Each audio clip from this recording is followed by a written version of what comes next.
बिस्मिल्लाहिर्रहमानिर्रहीम, अस्सलाम वालेकुम viewers, good morning and welcome to Suno Pakistan. मैं हूं आपका मेज़बान उज़ैर मलिक और आप देख रहे हैं अपना फेवरेट शो सुनो पाकिस्तान। प्रोग्राम में मेरे साथ मौजूद हैं जन्नत जमशेद और मेरी तरफ से भी तमाम देखने वालों को अस्सलाम वालेकुम। और मैं उम्मीद करती हूँ आप तमाम लोग ठीक ठाक होंगे, खुशबाश होंगे, अपनी ज़िंदगी बेहतरीन तरीके से गुजार रहे होंगे। तो आज के प्रोग्राम में भी हम डिफरेंट मौज़ूआत पर बात करेंगे और जो भी आपके फेवरेट टॉपिक्स हैं वो हम लेकर आए हैं। और सबसे पहले उज़ैर, आज चूँकि आज के दिन के हवाले से जैसा कि आप देख सकते हैं कि हमारे बाजुओं पर स्याह पट्टियाँ हैं, क्योंकि आज 5 अगस्त वो स्याह तरीन दिन है जिसे तारीख में यौम इस्तेहसाल कश्मीर के नाम से याद किया जाता है। 5 अगस्त 2019 को गासिब भारतीय हुकूमत ने भारतीय आइन के आर्टिकल 370 और 35A की धज्जियां उड़ाते हुए मकबूजा वादी की खुसूसी आइनी हैसियत को ख़त्म किया और जम्मू और कश्मीर को खुली जेल में बदल दिया। इस गासिबाना इक़दाम को आज पूरे 7 साल मुकम्मल हो चुके हैं और इन 7 सालों में देखा जाए तो हज़ारों माओं की गोद वीरान हुई, हज़ारों मासूम कश्मीरियों का खून बहाया गया, 1100 से ज़ायद इमलाक को नजर आतिश किया गया और 21,000 से ज़ायद बहादुर कश्मीरी नौजवानों को जेलों में कैद किया गया। और इसके अलावा अगर आप देखें तो पैलेट गन्स का इस्तेमाल भी हमने देखा कि मकबूजा वादी के अंदर इसी अरसे के दौरान जो है वो शुरू किया गया, जो कि ममनुआ है। जानवरों पर भी इस्तेमाल करना उसका अलाउ नहीं है पूरी दुनिया के अंदर, लेकिन हमने देखा कि किस तरह जो मकबूजा वादी के मकीन हैं, जो कश्मीरी हैं मसलूम, उनकी बिनाई जो है उसकी वजह से मुतासिर हुई। और आज वादी की बात करें तो मुकम्मल शटर डाउन हड़ताल है। लाइन ऑफ कंट्रोल के दोनों अतराफ मजलूम कश्मीरियों से यकजहती की सदाओं से फजाएं गूंज रही हैं। अच्छा नाजरीन, मोदी सरकार की इस फाशिस्ट पॉलिसी का असल मकसद मकबूजा कश्मीर के इस्लामी और तारीखी तशख़्ख़ुस को मस करके वादी को हिंदू अक्सरियत में बदलना है। जिनेवा कन्वेंशन की खुली खिलाफ वर्जी करते हुए 50 लाख से जायद गैर कश्मीरी हिंदुओं को डोमिसाइल जारी किए जा चुके हैं। 56,000 एकड़ से जायद मकामी अराजी पर भारतीय फौज काबिज हो चुकी है और इलाके की 49% आबादी को भूख और गुर्बत की दहलीज पर ला खड़ा किया गया है। लेकिन जुल्म की ये स्याहरात कितनी ही लंबी क्यों ना हो, कश्मीरियों के जज्बाते हुर्रियत को ना कोई दबा सका है और ना ही कोई दबा सकेगा।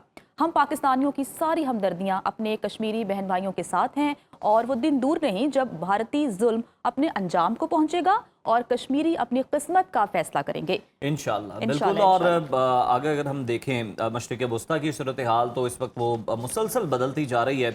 तेहरान ने अमरीका के साथ मुज़ाकरात को यकसर मुस्तरद करते हुए अपनी खुद मुख्तारी के दिफा का ऐलान किया। लाहौर से एक दिल दहला देने वाला वाक़या सामने आया जिसमें पंजाब पुलिस के एहलकार ने ज़हनी मासूर लड़की से ज़्यादती की है। ताज़ा तरीन डेवलपमेंट आपको बताएंगे। सोने और चांदी की कीमतों में गैर मामूली उतार चढ़ाव और सरमायाकारी के महफूज ऑप्शंस पर भी बात करेंगे। और इसके अलावा प्रोग्राम में पुरसकून नींद के लिए सही तकिए और मैट्रेस का इंतखाब पर आपको गाइड करेंगे। बरसात में एलर्जी और फंगल इन्फेक्शन से बचने के देसी तरीके जानेंगे और शोबिस इंडस्ट्री में क्या चल रहा है इस पर बात करेंगे कि कौन से ड्रामे अवाम में मकबूल हो रहे हैं। और आपको बताएंगे कि सुनो लाइव किचन में शेफ हमजा शेख हमें चंद मिनटों में बनने वाले मज़ेदार और हेल्दी स्नैक्स बनाना सिखाएंगे। तो ताख़ीर किए बगैर अपने पहले सेगमेंट की जानिब बढ़ते हैं और मशरिक़ वस्ता की सूरत हाल पर बात करते हैं। तो नाज़रीन, जैसा कि हम सब जानते हैं कि कशीदा सूरत हाल है और कल तो एक ट्वीट भी सामने आया एक्स पे, जो कि क्योंकि कल हज़रत इमाम हुसैन का चहलुम था और उसी तनाज़ुर में एक ट्वीट भी किया गया। हज़रत इमाम हुसैन और शोहदाए करबला का चहलुम था और उस सिलसिले में हमने देखा कि शहीद आयतुल्लाह ख़ामनेई के अकाउंट से जो है ये ट्वीट सामने आया है, जिससे ईरान की रेजिलियंस जो होती है, इरादे पता चलते हैं। तो इस वक्त सूरत हाल बड़ी ड्रामाई हो चुकी है, जहाँ पर एक तरफ अमरीका और ईरान के दरमियान ज़बानी जंग और अस्करी इक़दाम की धमकियाँ अरूज पर हैं, तो दूसरी तरफ आबनाए हुर्मुज़ और ओमान के समंदरी हदूद में बहरी जहाज़ों पर हमलों के पुरस्कार वाक़यात ने पूरे खित्ते को एक बड़ी जंग के दहाने पर ला खड़ा किया है। अच्छा, अमरीकी सदर डोनाल्ड ट्रंप का दावा है कि जो ईरान मुज़ाकरात की दरख्वास्त कर रहा है और ये इनके लिए मुआहदे का आखिरी मौका है, जबकि दूसरी जानिब ईरान ने अमरीकी दावों को मुस्तरद करते हुए अमरीका के आगे ना झुकने और अपनी खुद मुख्तारी के दिफा का ऐलान किया है। इस तमाम पेचीदा और हसास आलमी सूरत हाल पर तफसीली तज्जिए के लिए हमारे साथ मौजूद हैं माहिर मशरिक़ वस्ता उमूर मंसूर जाफर साहब। अस्सलाम वालेकुम sir, welcome to Suno Pakistan. Sir, इस वक्त मशरिक़ वस्ता में अमेरिका और ईरान के दरमियान जो कशीदगी दिखाई दे रही है, एक तरफ ट्रंप कह रही हैं कि ईरान के लिए आखिरी मौका है, ईरान के कहने पर मुज़ाकरात कर रहे हैं, दूसरी जानिब ईरान इन तमाम खबरों की जो है वो तरदीद कर देता है। तो आप क्या देख रहे हैं कि आने वाले दिनों में क्या हो सकता है? मुज़ाकरात होंगे या फिर वक्फे वक्फे से ये जंग चलती रहेगी? जी अलैकुम अस्सलाम जी, बहुत शुक्रिया आपकी दावत का जी। जहाँ तक तो डोनाल्ड ट्रंप साहब का ईरान की तर्जुमानी का जो फरीज़ा है, मैं समझता हूँ ये उन्होंने एक इजाफी जिम्मेदारी अपने सर ले ली है। हालांकि वो अमेरिका के सदर हैं, उन्हें अमेरिका ही का मौक़िफ़ और बयान जो है नैरेटिव बयान करना चाहिए, लेकिन क्योंकि उन्हें अपने अमेरिकी अवाम को बताने के लिए कोई ऐसी कामयाबी, कोई ऐसी विक्ट्री उनके हाथ नहीं है कि जिसे दिखा के वो अपनी एक तो नाम नहाद जो मेगा बेस है उसको रीइंफोर्स कर सकें, स्ट्रेंथन कर सकें और उसके साथ साथ अपना जो गिरता हुआ साख और वोट बैंक जो है उसको बहाल कर सकें। तो ऐसे में वो फिर ईरान के मौक़िफ़ को बयान करके, जो ईरान यकीनन जिस तरह आपने खुद बयान किया अपने इंट्रो में कि उससे यकसर इनहराफ करता है, जी। यानी वो कहते हैं कि जी हमने तो ये बात मुतालबात किया ही नहीं मुज़ाकरात के हवाले से। तो ये अमेरिका की ख्वाहिश तो हो सकती है लेकिन हमारी नहीं है। हमारी ख्वाहिश या हमारा जो मौक़िफ़ है वो उस सूरत में पूरा होगा जब हमारी शराइत पर मुज़ाकरात किए जाएंगे, जिन नुकात पर हम मुज़ाकरात करना चाहते हैं सही। उन पर बात होगी। उस मसले में ईरान जो है वो अपने उसी मौक़िफ़ पर कायम है, ख़ासतौर पे जो इस पूरे कज़िये यानी जंग के बाद जो एक बाई प्रोडक्ट के तौर पे प्रोडक्ट हमारे सामने आई है आबनाए हुर्मुज़, उस पर, उसके टेरिटोरियल वाटर्स पर और उस पर सॉवरेनिटी के हवाले से अपना जो हक है उस पर ईरान इस वक्त भी कायम है। और यही मैं समझता हूँ सबसे बड़ी इस वक्त डिस्कशन की राह में रुकावट भी है, क्योंकि अमेरिका चाहता है कि ईरान से उसका इस आबनाए हुर्मुज़ के हवाले से जो कंट्रोल है, जो मौक़िफ़ है वो ख़त्म किया जाए, उसे डाइल्यूट किया जाए। यही वजह है कि उन्होंने अपना इस्तेमार का जो पुराना एजेंडा है, लड़ाओ और हुकूमत करो, यानी उन्होंने अब ओमान को भी इस मामले में डिवाइड करने की कोशिश की है।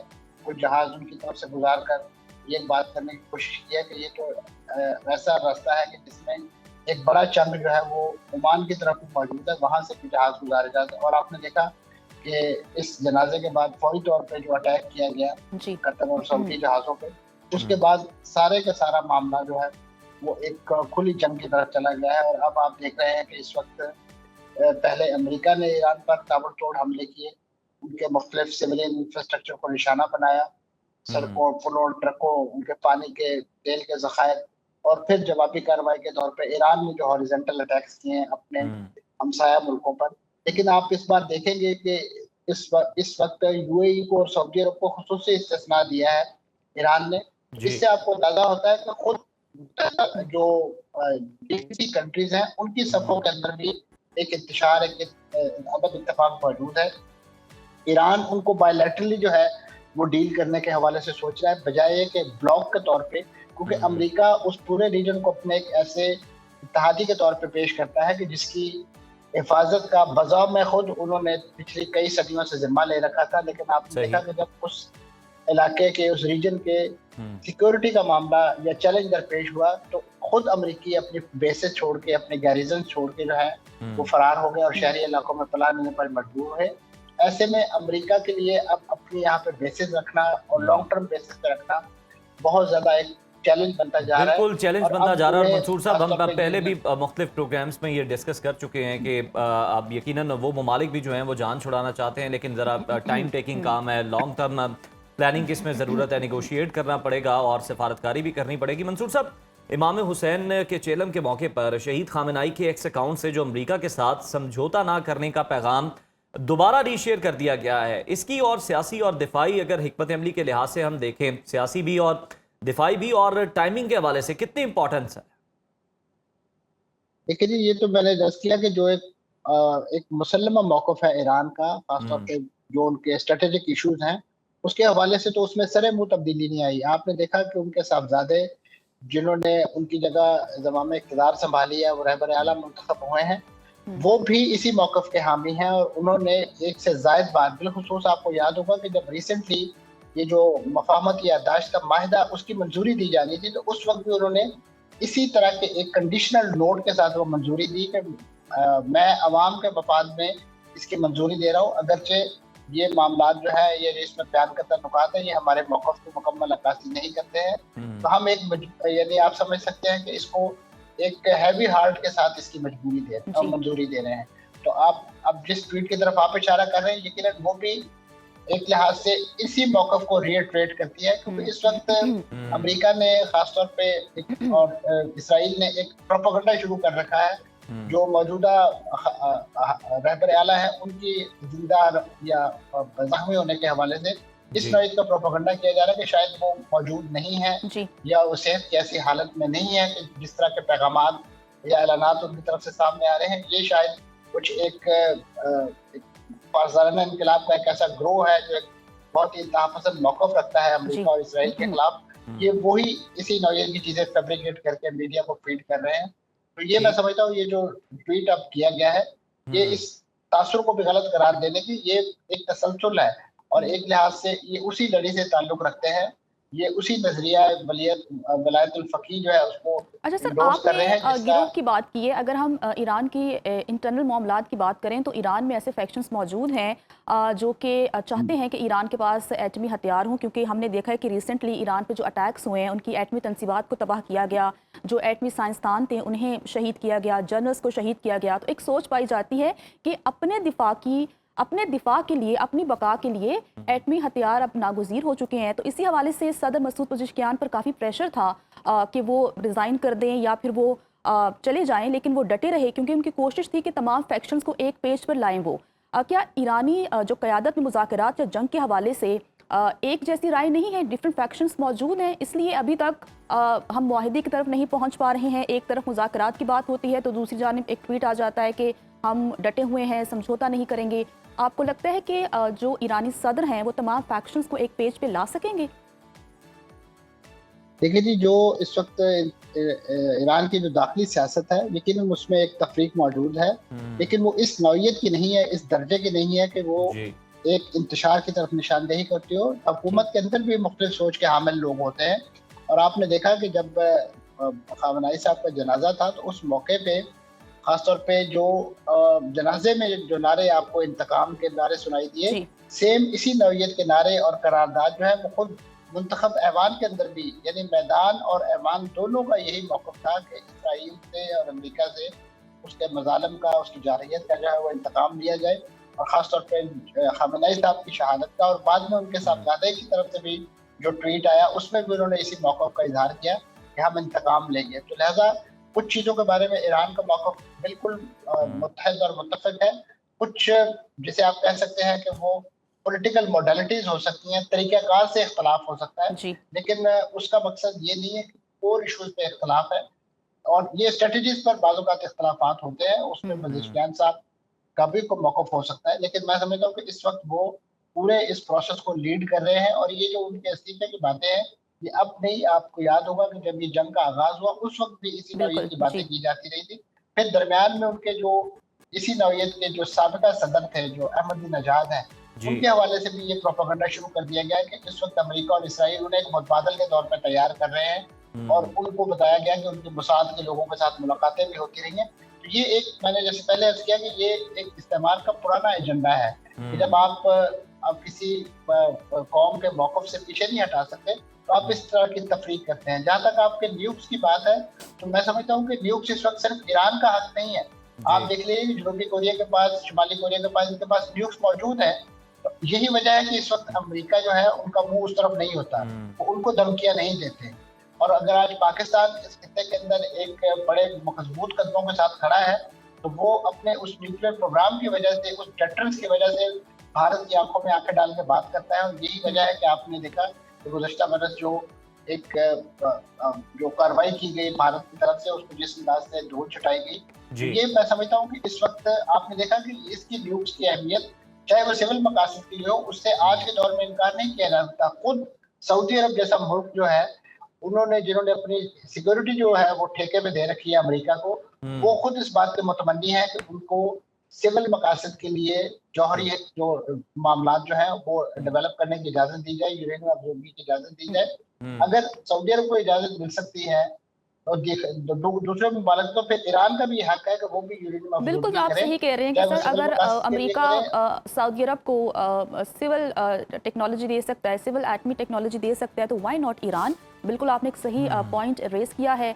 तमाम तर सूरत हाल सबके सामने है कि किस तरह से मशरक़ वस्ता में जो तमाम ममालिक हैं वो ईरान के ख़िलाफ़ एक पॉलिसी रखते हैं।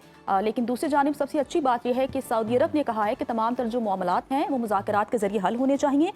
मंसूर जाफ़र साहब हमारे साथ मौजूद है। सर बहुत शुक्रिया सुनो पाकिस्तान में शिरकत करने के लिए। और बिल्कुल जिस तरह से हम बात कर रहे हैं कि अगर किसी भी मुल्क को हक है तो इसी तरह ईरान के पास भी ये राइट मौजूद है कि अगर वो अपनी को तवानाई की ज़रूरियात हैं उनको पूरा करने के लिए यूरेनियम अफजूदा कर रहा है या फिर किसी और मकासद के लिए अपने दिफा को मजबूत बनाने के लिए, तो बिल्कुल दूसरे ममालिक की तरह जिस तरह से हम देखते हैं सुपर पावर्स जो हैं, जो बड़ी कंट्रीज़ हैं, जिस तरह अमेरिका है और ममालिक हैं, रशिया है, अगर वो रख सकते हैं तो फिर ईरान को क्या मसला है? ईरान पे क्यों पाबंदियां अगर आप दिफा को भी देखें तो जैसा कि हमने तमाम सूरत हाल देखी है पिछले दिनों में कि किस तरह से ईरान पर तबातुर के साथ इसराइल ने अटैक करके उनके जनरल्स को शहीद किया, उनके एटमी साइंसदानों को शहीद किया। अगर इसराइल के पास एटमी हथियार हो सकते हैं अपनी बका के लिए, अपने दिफा के लिए, तो ईरान को भी पूरा हक हासिल है। क्योंकि हमने देखा है कि ईरान ने किस तरह से मज़ाहमत शो की है, किस तरह से उसने अपने आप को इस तमाम सूरत हाल से निकाला है। आप देखें कि जितने भी एटमी ममालिक हैं, क्या उन्होंने वो एटम बम खुदा ना खास्ता कहीं चला दी हैं? ये नहीं होता। ये सिर्फ डिटेरेंस के लिए होते हैं, ये सिर्फ बताने के लिए होते हैं कि जनाब हम भी एटमी ताकत है। और आज जो मुल्क मना कर रहा है कि नहीं चलाना, सिर्फ उसी ने चलाया था, सिर्फ उसी ने चलाया था। आप देख लें और फिर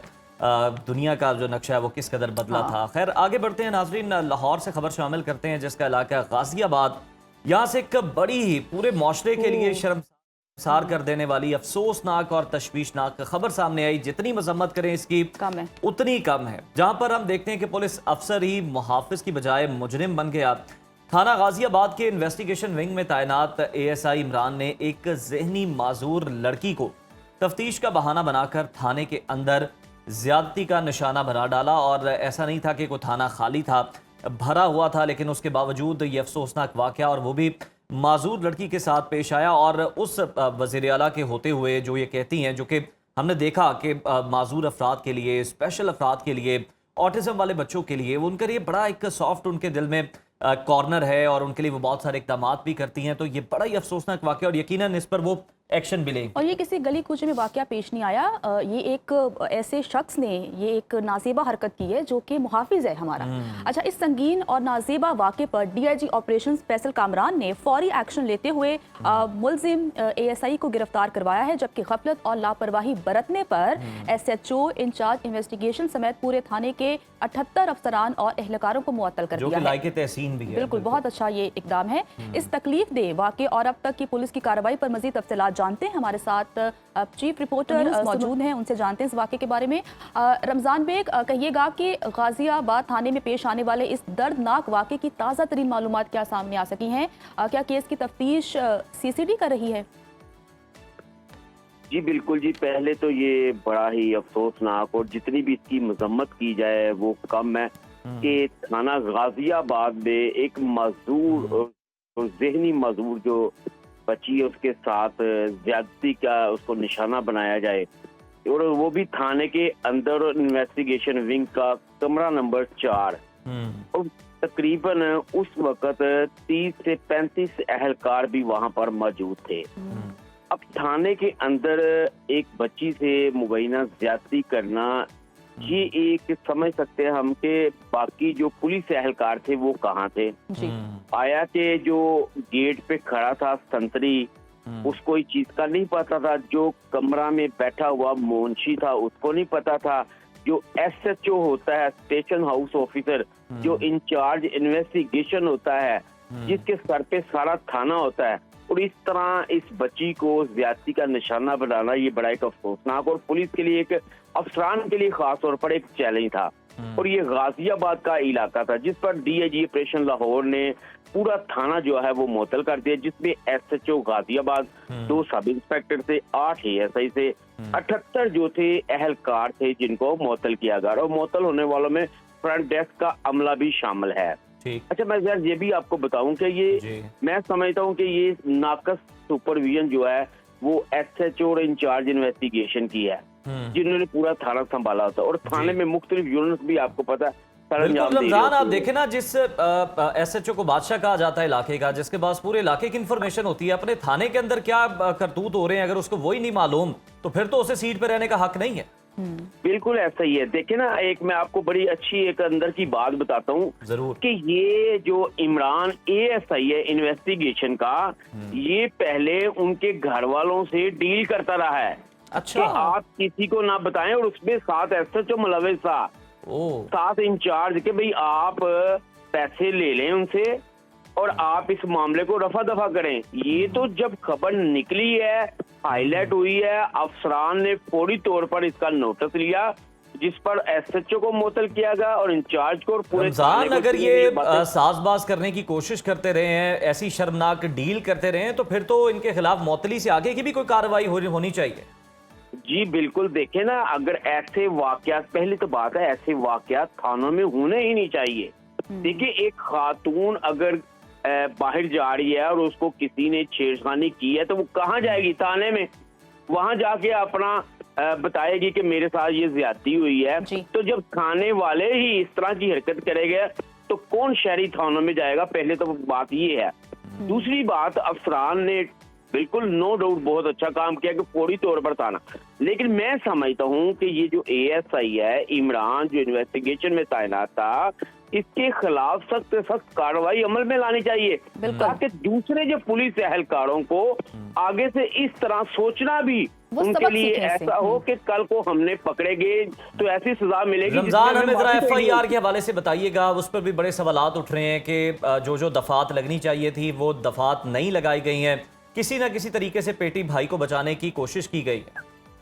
बिल्कुल जी, ऐसा ही है। देखिए, मैं अंदर की आपको एक तो पहली बात बताता हूँ कि ये एएसआई लड़की से ज्यादती और थाना मुअत्तली की अंदरूनी जो कहानी है वो मैं आपको बताता हूँ, जिसमें ज़ेनी मजदूर बेकारी लड़की को थाना गाजियाबाद के अंदर ज्यादती का जब निशाना बनाया गया, उसके बाद एएसआई इमरान जो मोटरसाइकिल पर बिठाकर लड़की को जब थाना में लेके आया और गेट पर मौजूद जो तैनात संतरी था, उसने एएसआई से पूछा कि ये लड़की कौन है। उसने बताया कि ये तफ्तीश के लिए लेके आए हूँ, ये किसी मुकदमे में मुलविस है, ये कहा गया। अच्छा, एएसआई इमरान ने लड़की को इन्वेस्टिगेशन रूम में ले जाकर ज्यादती कर डाली और ज्यादती के बाद लड़की को खुद वापस छोड़ के आया उनके घर में। और वुरसा लड़की के अगवा की दरख्वास्त देने जब थाने गए तो इस दौरान वुरसा घर से फोन आया कि लड़की वापस आ गई है घर। अब एएसआई की गिरफ्तारी के बाद इंचार्ज इन्वेस्टिगेशन जो है उसको भी मुअत्तल गया और डीआईजी इन्वेस्टिगेशन ने फौरी तौर पर इसको गिरफ्तार करवाया और डीआईजी इन्वेस्टिगेशन ने बाद में इंचार्ज को भी मुअत्तल करवाया और जो जो इसमें मुलविस है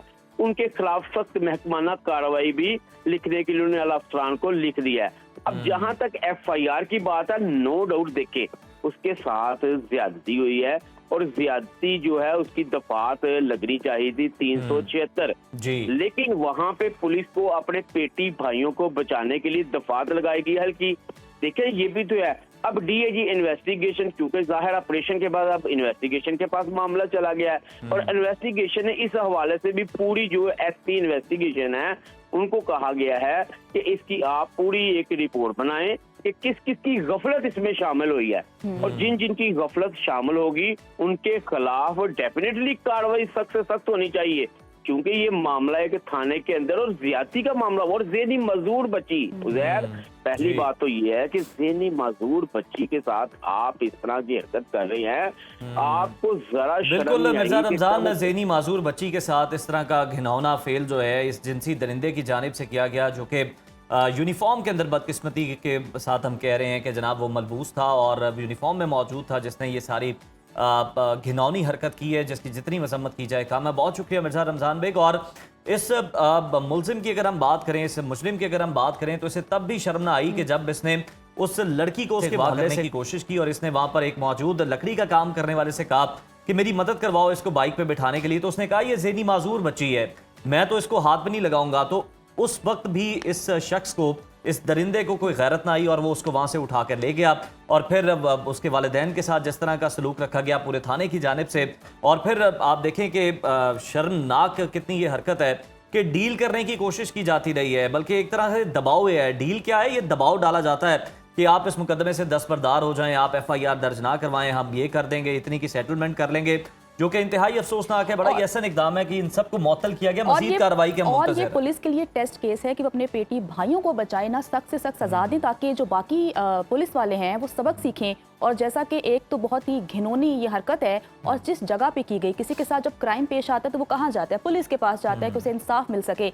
लेकिन बदकिस्मती के साथ वहाँ पर भी दरिंदे बैठे हुए हैं कि एक बच्ची जो कि जहनी माजूर है उसे तफ्तीश के बहाने बुलाया जाता है और उसके साथ इस तरह की हरकत की जाती है जो कि लम्हा फिक्रिया है। ये पंजाब हुकूमत के लिए भी, क्योंकि वज़ीर आला पंजाब मरियम नवाज के बहुत से ऐसे इकदाम हैं जो कि काबिल तहसीन हैं, ये उनके लिए भी टेस्ट केस है। फीमेल हैरेसमेंट को वो अपनी रेड लाइन कहती हैं। रेड लाइन कहती हैं और कहती हैं कि मेरे होते हुए पंजाब में कोई भी खातून जो है वो अपने आप को महफूज तस्वुर करे। तो ये हुकूमत के लिए भी टेस्ट केस है, पुलिस के लिए भी टेस्ट केस है। तो देखते हैं कि वो अपने पेटी भाइयों के खिलाफ क्या कार्रवाई करते अगर हैं। आप पब्लिक परसेप्शन की बात करें ना जन्नत, तो आवाम यही मुतालबा कर रही है। आप सोशल मीडिया पे मैं भी फॉलो कर रहा हूँ कल से, तो मैं देख रहा हूँ कि लोग कह रहे हैं कि जनाब इसको क्या मसला है, ये क्यों नहीं सीसीडी के हवाले किया जा सकता, ये क्यों नहीं दिया जा सकता ASI, ये क्या इतना आपको महबूब है, इतना प्यारा इन्वेस्टिगेशन का एक ASI है कि जनाब आप इसका केस सीसीडी को नहीं देते, और आम जो केसेस हैं गली मोहल्ले के वो आप उठा लेते हैं और आप उनको फिर बड़ा सराहते हैं कि देखें उस फलां गली में ये वाकया पेश आया था तो सीसीडी ने बर वक्त कार्रवाई करते हुए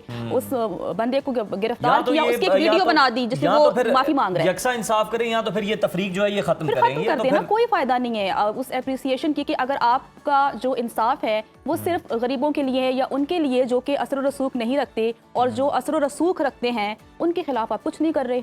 वापस आएंगे ब्रेक के बाद, आप देखते रहिए सुनो पाकिस्तान। व्यूअर्स, मुल्क में सोने और चांदी की कीमतों में गैर मामूली उतार चढ़ाव जारी है। All Pakistan James and jewellers association के मुताबिक फी तोला सोना 4,27,936 रुपए पर आ गया है, जबकि आलमी मार्केट में देखें तो सोना अगर हम इस वक्त देखें तो वो एक तरफ $4100 फी औंस तक जो है वो ट्रेड करता हुआ नजर आ रहा है। बिल्कुल उज़ैर, और ऐसे गैर यकीनी मौसमी हालात में जहाँ एक तरफ आम शहरी शादी ब्याह के लिए सोना खरीदने के हवाले से परेशान है, तो वहाँ सरमायाकार इस उलझन का शिकार है कि क्या ये सोने और चांदी में इन्वेस्टमेंट का सही वक्त है या फिर किसी और मुतबादिल शोबे की तरफ रुख करना चाहिए। इन तमाम मामलात पर रहनुमाई लेने के लिए हमारे साथ मौजूद हैं सदर ज्वेलर्स एसोसिएशन रावलपिंडी मोहम्मद फयाज कुरैशी साहब। बहुत शुक्रिया प्रोग्राम में शिरकत करने के लिए। फयाज कुरैशी साहब, कहिएगा कि हम देख रहे हैं कि सोने के निर्खों में जो गैर मामूली उतार चढ़ाव है, इसकी बुनियादी वजह क्या है, अवामिल क्या है, और क्या ईरान अमेरिका जंग से मार्केट किस हद तक मुतासिर हुई है? जी बहुत शुक्रिया, thank you so much. Actually जो भी आपने क्वेश्चन किया, सबसे पहले तो जो ईरान और जो अमेरिका की US की जो ये जंग और ये वॉर जो चल रही है, इसकी टेंशन की वजह से इंटरनेशनली जो इन्वेस्टर है, जो बायर है, वो एक परेशानी के आलम में चल रहा है। और दूसरी चीज़ क्या है कि कुछ ऐसे कार्टल्स हैं, जो कार्टल्स इंटरनेशनली जो बड़े बड़े कार्टल्स हैं वो मैनिपुलेट कर रहे हैं और मैनिपुलेट करके वो पैसा रेवेन्यू जनरेट कर रहे हैं। अच्छा, उनकी डेफिनेटली जो एफिलिएशंस होती हैं कार्टल्स की और बड़े बड़े जो मुल्क के जो लीडरांस होते हैं उनके साथ होती हैं। जिस तरीके से डोनाल्ड ट्रंप साहब कई दफ़ा अपनी स्टेटमेंट्स देते हैं और अपनी स्टेटमेंट दे के फिर अपनी स्टेटमेंट को यू टर्न लेते हैं। अच्छा, इससे बेसिकली इंटरनेशनली जो देखा जाता है कि वो इम्पैक्ट पड़ जाता है मार्केट के ऊपर जो ट्रेडिंग के हवाले से होती हैं, ख्वाह वो स्टॉक मार्केट्स हो, ख्वाह वो गोल्ड की मार्केट्स हो, ख्वाह वो ऑयल के ऊपर हो। और इसी तरीके से अब जो रिसेंटली जो सूरत देखने में आई स्टॉक के अंदर के जो AI की जो कंपनीज हैं, आर्टिफिशियल इंटेलिजेंस की जो कंपनीज हैं, उनके अंदर इन्वेस्टमेंट्स भी जाना शुरू हो गई। जब एक स्टेटमेंट आती है कि जी जंग होने जा रही है तो वो अपनाए हुर्मस बंद है, और अपनाए हुर्मस बंद होने की वजह से ऑयल की प्राइसेस एकदम ऊपर जाती हैं। अभी रिसेंटली काफ़ी ज़्यादा जो कंट्रीज़ हैं उन्होंने डिफरेंट रूट्स को इस्तेमाल किया ऑयल की जो मूवमेंट के लिए। उसके अंदर अभी जो काफ़ी आप देख रहे हैं कि ऑयल की प्राइसेस जो है जिस तरीके से $127, $130, $140 पर चली गई थी, अब वो $67-60 के ऊपर वो पर बैरल के ऊपर वो चल रही हैं। लेकिन उसके बावजूद क्योंकि ये शॉर्टेस्ट वे है, शॉर्टेस्ट रूट है कि जो दुनिया को ऑयल की जो तरसीलात के लिए जो अपनाए हुर्मस है। अब जब वो अपनाए हुर्मस की जो बंदिश कभी खुलने का इंडिकेशन आती है, कभी बंद होने की जब खुलने की इंडिकेशन आती है, तो ऑयल प्राइसेस डाउन होती हैं और गोल्ड प्राइस थोड़ी सी स्टेबल होकर ऊपर आती है। साहब, आप बिल्कुल ठीक कह रहे हैं कि आलमी मंडी में जब कीमतें कम होती हैं तो हमारे यहाँ पर जो असरात हैं वो कुछ और आ रहे होते हैं। मसलन जब पेट्रोल की कीमतें बढ़ रही हों तो पेट्रोल वाफर होता है है और जब कम हो रही हो तो फिर पेट्रोल पंप वाले दिखाने के लिए पंप खुला रखते हैं, लेकिन अब जब आप जाते हैं तो बारीक वारदात ये होती है कि जनाब सिर्फ हाई ऑक्टेन मौजूद है, दूसरा पेट्रोल मौजूद नहीं है, क्योंकि पता चला जनाब रेट कम हो रहा है। जब बढ़ना है तो वो तो फिर पहले ही बढ़ा लेते हैं। खैर, ये एक अलग टॉपिक है।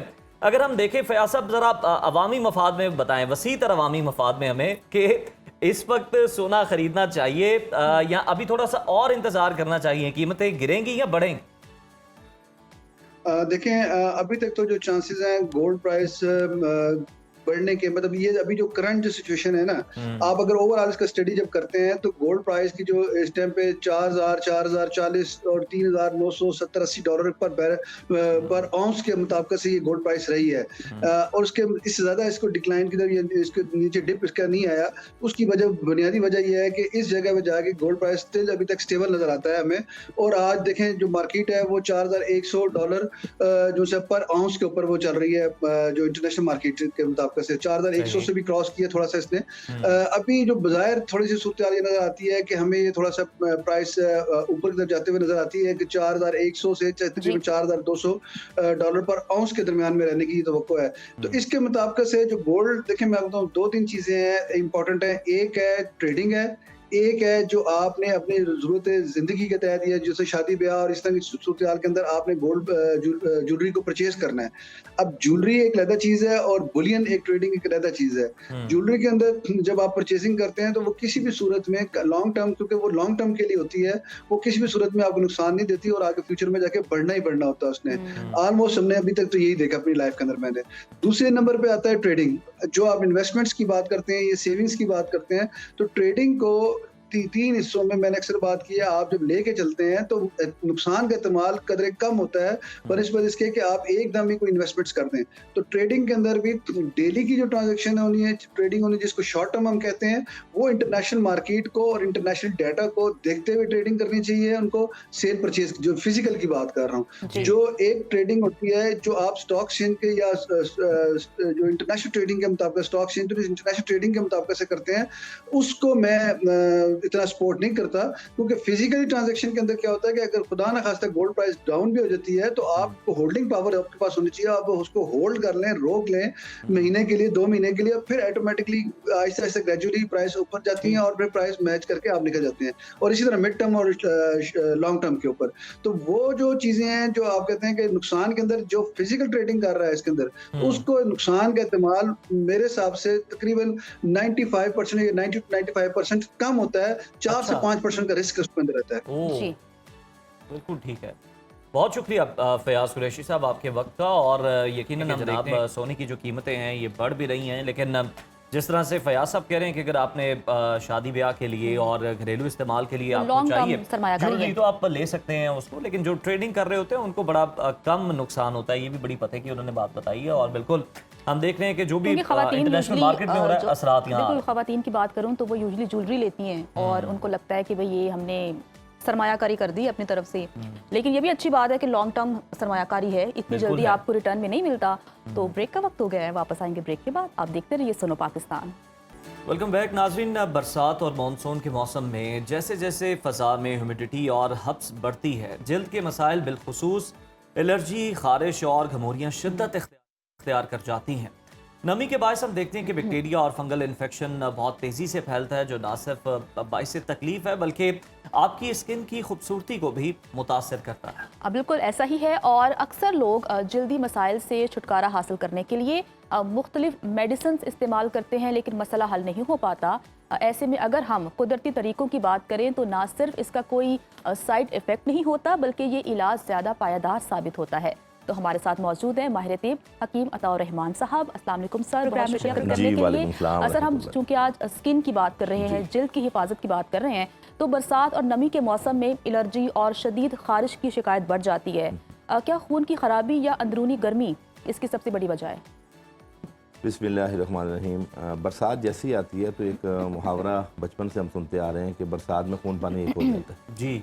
और दूसरा ये कि हबस का मौसम होता है और आपका टेम्परामेंट ना गर्मी का रहता है ना सर्दी का रहता है, तो अजीब व गरीब सा मामला होता है। पसीना बहुत आता है, पसीना भी ऐसा जो चुभने वाला, और पसीने के जरिए आपके जो बेसिकली पसीना क्या है, ये रद्दी मादा है, टॉक्सिन है। जैसे हमारे नाखून हैं, बाल हैं, जिस्म के और फजलात हैं जिन, इसी तरह नाखून हैं, इसी तरह ये पसीना भी जो है ना जिस्म के फजलात में आता है। ठीक। लेकिन एक मुकर्ररा हद तक इसका डिस्चार्ज होना, निकलना तो बॉडी के लिए बेहतर है, लेकिन ज़्यादा निकलने से भी आपकी नमकियात की कमी होती है, डिहाइड्रेशन होती है। और जब ये बार बार स्किन के ऊपर आता है तो चूँकि इसके अंदर रद्दी मवाद होता है, टॉक्सिन होता है, तो वो स्किन की जो लेयर है, उसके मांस सेल हैं, उसमें टॉक्सिन करता है, एलर्जी करता है, खारिज करता है। और एक आपको बड़ी अजीब सी कैफियत होती है कि इस मौसम में आप ना किसी को गले मिल सकते हैं, ना किसी के दूर से मिले, दूर से मिल सकते हैं। फिर स्मेल बहुत आती है बहुत से लोगों में, और फिर हर जो है ना कम पाँव से लेके बालों तक आपको खारिश खुजली होती है। बिल्कुल है। अच्छा, ये जो खारिश होती है लोगों को बालों के अंदर भी, सर के अंदर भी खारिश जो है इस मौसम के अंदर शुरू हो जाती है, इससे निजात का तरीकाकार क्या है? मतलब स्किन पे तो लोग बहुत सारी चीज़ें अप्लाई कर लेती हैं, इसके लिए क्या करें? देखिए, बरसात के मौसम में अपनी डाइट के ऊपर बड़ा अमल दखल करना चाहिए और अपना रहन सहन, क्वालिटी ऑफ लाइफ में इम्प्रूव करना है। हमारे यहाँ आम दिनों में अगर आप सुबह में नहाते हैं तो यकीनन अगले दिन आप नहाते हैं फिर 24 आवर्स के बाद, लेकिन बरसात में आपको 2 टाइम्स बाथिंग कंपलसरी है, यानी 2 बार आपने नहाना है। उसकी वजह यह है कि पूरा जब आप सुबह में एक नहाते हैं तो वो तकरीबन 4-5 बजे तक जो पसीना आपको आता है, तो वो उसके बाद एक दफ़ा आपको और नहाना है, और उस नहाने के बाद आपका पसीना ज़्यादा नहीं आएगा। दूसरा, पसीना जब आपको आता है तो उसमें आप, हमारे यहाँ लोग क्या करते हैं, एक रुमाल रखा हुआ है। अच्छा, वो मलमल का नहीं होता, पहले रुमाल मलमल के होते थे, अब सूती रुमाल है, वो उसकी ऑब्जॉर्प्शन नहीं होती। अच्छा। और वो यूं जगह के जब फेरते हैं ना, तो वही पसीना जो आपके ऊपर आ चुका है वो दोबारा उन मसामों में जाता है, और वहाँ आपकी स्किन को भी ख़राब करता है, रैप्चर करता है, और आपको स्कैबीज और इस किस्म के मसाइल पैदा करता है। अच्छा, मैं ये बता रहा था कि डाइट का अमल दखल बेहतर करना ये है कि आपने पानी का इंटेक बढ़ा देना है। आपने नमकीन शिकंजबीन जो हमारा कुदरती मशरूब है, जो हमारे बुजुर्ग, हमारे कोहना अतिबा इसकी तलकीन किया करते थे कि नमकीन शिकंजबीन इस मौसम में तीर बहदफ चीज़ है। अच्छा हकीम साहब, इस पे भी एक डिबेट है ना कि कौन सा सीज़न ऐसा है बरसात का, मतलब सावन में अगर आपको कच्ची लस्सी पीनी है, भादों में आपको नमकीन शिकंजबी पीनी है, ये बता दें ज़रा, आज मसला हल कर दें कि कौन से मौसम के लिए कौन सा मशरूब है। देखें, ये जो 1.5-2 माह है ना, अब आपको पता है पूरी दुनिया में ग्लोबल चेंजिंग आई है, और ये जो हबस हमारा अब आया पाकिस्तान में, बिलखसूस हम लाहौर में जैसे हम रह रहे हैं, तो आप देखें पिछले 2 माह से जो है ना गर्मी होना एक अलग चीज़ है। गर्मी के साथ जो हबस है ना, पहले हफ्ता 10 दिन सवेर हबस होता था जो हार्ट पेशेंट के लिए खतरनाक होता था। आजकल लाइट चली जाए, आप पंखे के अंदर भी आपको सुकून नहीं है। जब लाइट जाती है, आपका यूपीएस चल रहा है, तो पंखे में आपको सुकून नहीं है, आपको घबराहट शुरू होती है। देखें, इसके अंदर सबसे बेहतरीन मशरूब शिकंजबीन है, और दूसरा सबसे बेहतरीन जो आपको पता है, जब आपकी बॉडी से नमकियात का अखराज होता है और आपका सोडियम लेवल डिस्टर्ब होता है, तो आपके हार्ट के ऊपर भी उसका असर आता है। आपका इलेक्ट्रिकल सिस्टम हार्ट का, ये जो कार्डिक अरेस्ट के इशू बनते हैं ना, उसकी एक वजह भी ये पसीना ज़्यादा आना, घबराहट, गर्मी, और ऐसी हालत में आप उसके हस्बे मंशा अपने आप को ना डालें। अच्छा, उसमें इमली और आलू बुखारे का जो शरबत है, सर आप यकीन करें दुनिया की नेमत है। मैं समझता हूँ कि तमाम वालिदैन को अपने बच्चों को इस मौसम में, जब वो स्कूल गोइंग है या वो बाहर जाते हैं, जिन लोगों का आउटडोर वर्क ज़्यादा है, उनको ये बहुत ज़रूरी है कि इमली आलू बुखारे का शरबत दिन में 2 बार मगरिब से कबल पिला दिया जाए, तो उनको हार्ट फ्लैशेस नहीं होंगे, उनको सफोकेशन नहीं होगी, पैल्पिटेशन नहीं होगी। और वो जो कहते हैं ना, हम घरों में बच्चे जब स्कूल से आते हैं, बस मेरी जान करी, मेरा जिस्म टूट रहा है, मेरी बीपी लो जा रहा है, तो उसकी मेन वजह यही है कि आपकी बॉडी की न्यूट्रिशन लेवल डिस्टर्ब होता है। टाइमिंग भी बड़ी इंपॉर्टेंट बताइए कि मगरिब से पहले बुजुर्गों, क्योंकि हम देखते हैं कि जितने भी ये कार्डिक अरेस्ट के होते हैं, ये रात के वक्त आपको ज़्यादा होते हैं। सर रात के वक्त इसलिए कि कोई भी ठंडा सिरप है ना, उसको दिन में आप पियेंगे ना तो उसकी ऑब्जॉर्प्शन बेहतर होगी, रात को पियेंगे तो डायरेटिक ज़्यादा होगा, एक तो पेशाब आपका ज़्यादा आएगा, नींद डिस्टर्ब होगी। दूसरा, रात को बेसिकली ज़्यादा अगर आप ठंडी चीज़ें लेंगे तो आपके जॉइंट्स में पेन होने का भी खदशा है। यानी ये हिकमत है ना, हिकमत नाम है अकल शोर दनाई, कि आपने तमाम वो SOPs जो आपकी जनरल हेल्थ के लिए एज ए यूनिवर्सल जो SOPs हैं उसको आपने फॉलो करना है, जिसमें कोई भी शख्स कोई भी मजाज का और किसी भी उम्र में वो ले सकता है। अच्छा हकीम साहब, हम क्योंकि स्किन की बात कर रहे हैं, तो कहा जाता है कि नीम और तुलसी स्किन के लिए बहुत अच्छे होते हैं, क्या ये सही है बात है, और कैसे इस्तेमाल करना है इन दोनों चीज़ों को? देखिए, मैं आपको बताऊं, नीम का दरख्त जो है वो एंटीसेप्टिक होता है, खून को साफ करता है, लेकिन इसका मतलब ये नहीं है कि आप नीम के पत्ते लेके चबाना शुरू कर दें, या उसकी नमूनी जो है वो जो उसके ऊपर वो जो बीज सा बना होता है वो लोग चबा लें। अच्छा, लोग ये करते तो हैं जी, ये खतरनाक चीज़ है। अच्छा। देखिए, नीम के पत्तों को आप बाकी इंग्रेडिएंट्स के साथ, कोई भी कड़वी चीज़ होगी उसके अंदर कुछ ऐसी अल्कलाइड मौजूद है, अगर वो ओवरडोज हो जाए तो वो आपकी डेथ भी वाक़ हो सकती है। ओहो। तो ये चीज़ लोगों को बताना बहुत ज़रूरी है। और बहुत ज़रूरी बाकी नीम के पत्तों के साथ मिसाल के तौर पे हमारे पास मौजूद है अफसनतीन।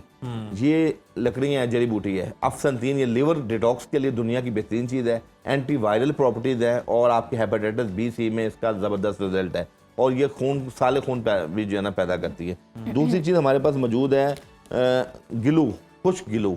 ये लकड़ी है गिलू की, जो बुखारों में भी हम देते हैं और आपके जिस्म को रेफ्रिजरेंट रखती है, ठंडा रखती है। यानी ये समझ लें कि ये लकड़ी का इस्तेमाल और संदल इसके साथ अगर इस्तेमाल किया जाए तो अंदर एसी चलना शुरू हो जाता है। जिन लोगों को बहुत गर्मी लगती है, पसीना बहुत आता है, घबराहट बहुत होती है, अच्छी बात है ना, बिजली का बिल भी बचेगा क्योंकि बाहर एसी की जरूरत नहीं है। जी बिल्कुल ऐसी अंदर एक एसी लग जाएगा। अच्छा, तीसरी चीज़ हमारे पास मौजूद है शातरा। ये भी एंटीसेप्टिक है जो खून को साफ करता है। जिन लोगों को पिगमेंटेशन के इश्यूज हैं, जिनको एलर्जीज हैं, जिनको स्कैबीज हैं या इवन के आर्टिकेरिया जैसे मूजी मर्ज में भी शातरा का बहुत ज़बरदस्त रोल प्ले है। और चौथी चीज़ हमारे पास मौजूद है सरफूका। सरफूका एंटीबायोटिक का भी काम करती है, एंटीसेप्टिक का भी काम करती है और एंटी हिस्टामिन भी है। यानी आप ये देखें, अमेरिका के अंदर प्रोस्टेट ग्लैंड की एक दवाई बनी है जो जिसके अंदर सरफूका का एक्सट्रैक्ट डाला है। अच्छा। जो कि उस दौर में आज से 16-17 साल पहले $23 की लॉन्च की थी। अब आई डोंट नो कितने की है, तो ये हमारे मुल्क में कौड़ियों के भाव है। अच्छा। लेकिन इसकी अफादियत देख लें आप कि सरफूका एक जड़ी बूटी है। इन चारों जड़ी बूटियों को आप जो बतौर जुशांदा एक बड़ा चम्मच रात को भिगो दें और सुबह उसका पानी पिला दें। सही। आप यकीन कीजिए, जिनके दानों के मसले हैं, जिनको एलर्जी है स्किन में, जिनको, और इस मौसम में अगर आप हिफ्ज़ मतकदुम दे देंगे ना, तो ये 1-1.5 माह के अंदर जो स्किन के मसाइल हैं आप उनसे हिफ्ज़ मतकदुम बच सकते हैं। बिल्कुल ठीक है। अच्छा, हम देखते हैं कि जिस तरह से हम बात कर रहे हैं कि आपने कहा कि हेड टू टो आपको खारिश भी होती है, फिर हम देखते हैं कुछ लोगों से स्मेल जो है वो कुछ ज़्यादा ही आती है। मतलब वो पसीने से इतने शराबूर भी नहीं है लेकिन फिर भी उन्हें स्मेल जो है उनसे बहुत आ रही होती है, तो उसका क्या इलाज है? हाँ, स्मेल के लिए 2 चीज़ें हैं हमारे पास। एक यहाँ पे एक चीज़ मौजूद है, बल्कि मैं आपको उसको अर्क बता देता हूँ। अर्क गुलाब। ठीक। अर्क गुलाब 2 टाइम, जिन लोगों के मुंह से स्मेल बहुत आती है या पसीने से बहुत स्मेल आती है, दोनों में ये काम करता है। अर्क गुलाब 1/4 कप से लेके ½ कप तक ट्वाइस अ डे पीना शुरू कर दें और अपने अंडर आर्म्स में या उन मखसूस जगहों पे जहाँ पसीना ज़्यादा आता है वहाँ पे आप उसका स्प्रे भी एक अर्क गुलाब का मिलता है, वो आप स्प्रे कर लें। 2 टाइम BD डोज में स्प्रे कर लें तो कुछ दिनों बाद आपका ये मामला हल हो जाता है। अच्छा। दूसरे नंबर पे शरबत इलायची मार्केट से मिलता है, या ना मिले तो आप घर के अंदर जो छोटी इलायची हैं जिसको हम इलायची खुर्द कहते हैं, वो आप 2 या 3 इलायचियों को 1 कप पानी में पकाएं, उसमें आधी चम्मच सौंफ डाल लें, ट्वाइस अ डे ये पीना शुरू कर दें। इससे भी आपकी बॉडी के अंदर जो बैड स्मेल है वो खत्म हो जाएगी। बेसिकली ये महंगे डिओड्रेंट्स, परफ्यूम्स का आपने मुतबादिल बता दिया सर, वो टेम्परेरी है, मुतबादिल नहीं है, वो सोल्यूशन नहीं है। मैं आपको सोल्यूशन बता रहा हूँ, हम लोगों को हल बता रहे हैं। ये भी है कि मुसलसल इस्तेमाल नहीं करना, एब्सोल्युटली ये कुछ अर्सा आपने इस्तेमाल करना है और आप माशाल्लाह उस मूजी मर से बचेंगे। हकीम साहब, कुछ लोग ना सौंफ को चबाते भी हैं ताकि मुंह से स्मेल ना आए। इलायची बेहतरीन चीज़ है। देखिए कार्बोनेटिव है ना, सौंफ आपकी गैस को ठीक करती है, ब्लोटिंग को ठीक करती है। गैस सौंफ आपके हाजमे को बेहतर करती है। सौंफ अगर आपको नौजिया होता है उसमें बेहतर करती है। लेकिन सौंफ और इलायची का पानी पीने से अंदरूनी तौर पे जो आपका लीवर टॉक्सिन बना रहा है, लीवर आपका जो है स्मेल ज़्यादा पैदा कर रहा है, लीवर की खराबी से ये मसाइल होते हैं। जो बेसिकली हमारे जिस्म का सबसे बड़ा गदूद जिगर है और गदूदी निज़ाम के अंदर मेटाबॉलिकली सिंड्रोम उसमें पैदा हो जाए तो वहाँ पर ये स्मेल जैसे इशूज आते हैं। और अगर ये आपको मुश्किल लगता है तो मार्केट से भी रेडीमेड आपको जी अर्के सौंफ सिल्वर कोटेड जो है कार्डेमम मिल जाती है, वो आप उसको रखें, यूज करें, बेहतरीन है। और अक्सर लोगों ने गाड़ी में रखी होती है सौंफ। अक्सर आप वो देखें, सौंफ गले को भी सौंफ के अलावा जो इलायची है ना कार्डेमम, ये गले को भी साफ करती है, आवाज़ को बेहतर करती है, आवाज़ को सुरीला करती है। और सबसे बड़ी बात यह है कि जिन लोगों को ब्लड प्रेशर है, मैं समझता हूँ कि वो रोज़ाना 2-3 जो इलायची हैं छोटी, वो आप सुबह शाम लेना शुरू कर दें, उनका ब्लड प्रेशर भी नॉर्मल होगा। और जो लोग हर वक्त गुस्से में रहते हैं, उनमें चिड़चिड़ापन रहता है, वो भी ये इलायचियाँ चबाया करें। अच्छा। इलायची के जमाने से हर वक्त का गुस्सा भी जो है ना आपकी बॉडी से खत्म, मूड अच्छा रहता है। हाँ, मूड स्विंग यानी कि जो जिन लोगों का होता है, प्लेजर सेल्स उनके जो है बेहतर हो जाते हैं। बहुत से ऐसे आपकी बॉडी के अंदर अल्लाह ने हार्मोन रखे हैं। और फिर हाँ, एक और देखें अल्लाह ने कोई भी चीज़ बेसूद नहीं पैदा की। इलायची के इस्तेमाल से मेलाटोनिन इंक्रीज होता है, जिससे आपको डीप स्लीप आती है। इलायची में ये भी अफादियत मौजूद है। अल्लाह ने यानी जड़ी बूटी इसलिए इतनी महंगी भी है, महंगी है, बहुत महंगी है इलायची, इसमें कोई शक नहीं। बहुत शुक्रिया हकीम साहब आपकी आमद का। और यकीनन नाजरीन, जितने भी ये ख़ास तौर पर मानसून में स्किन के मसाइल जो हैं वो बढ़ जाते हैं, उन सब का जो हल है वो हकीम साहब ने बता दिया। तो आप भी इस्तेमाल करें और अपना फीडबैक हमें कमेंट्स की सूरत में ज़रूर दें। अभी ब्रेक लेते हैं प्रोग्राम में, स्टे विद अस। नाज़रीन, पाकिस्तानी ड्रामा इंडस्ट्री की बात कर लें तो ड्रामा डॉक्टर बहू अपने अख्ताम को पहुंच गया है। इसके साथ साथ नया ड्रामा दर निजात ऑन एयर होते ही शायकीन को खूब पसंद आ रहा है।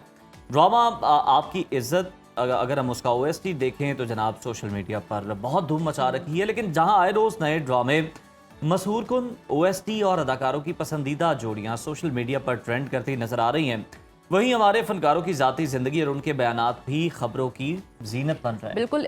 निम्रा खान ने इंस्टाग्राम पर एक उदास रील शेयर की तो लोगों ने कहा कि कहीं इनकी डाइवोर्स तो नहीं होगी, इस तरह की बातें हो रही हैं। जबकि अदाकारा को वजाहत करनी पड़ी कि ऐसा कुछ भी नहीं है।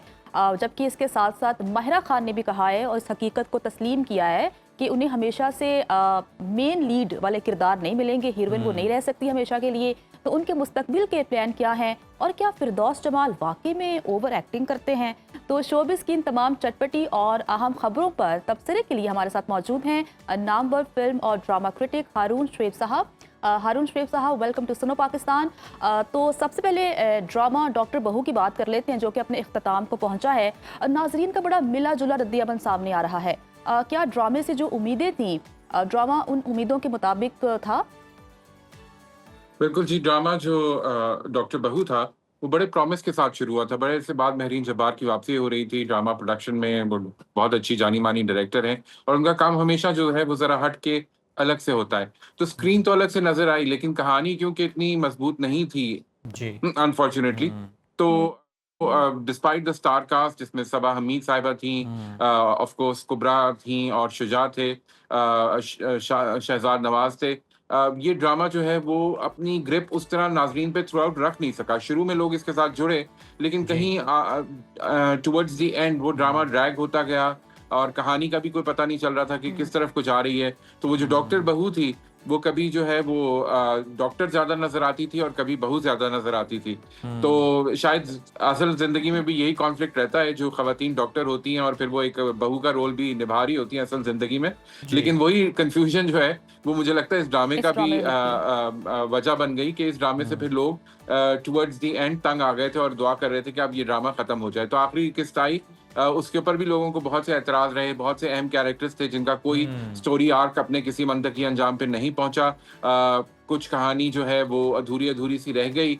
कुछ एक्टर्स तो नजर ही नहीं आए जो कि बड़े अहम पिलर्स थे इस पूरे ड्रामे के। तो वो जो है वो ये ड्रामा मिले जुले रुझान के साथ ही खत्म हुआ। तो हारून, अगर दूसरी तरफ हम देखें ड्रामा जो दर निजात है, इसके ऑनर होते ही ये बड़ा मकबूल भी हो चुका है, बड़ा पसंद भी किया जा रहा है। इसकी आप क्या रीजन समझते हैं?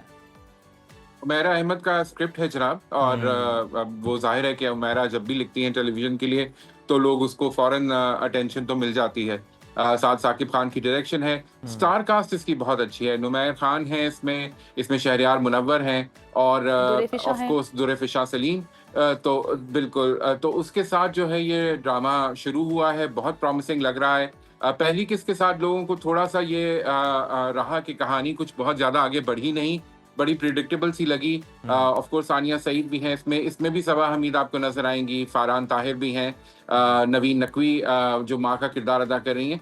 लेकिन उसके बावजूद मैं ये कहूँगा कि इस ड्रामे में बड़ा प्रॉमिस नजर आ रहा है। लोकेशन बहुत खूबसूरत है। अगर आपने इसका प्रोमो देखा हो तो ये मुल्क से बाहर भी जाएगा और बहुत एक्सटेंसिवली शूट हुआ है पूरे यूरोप में।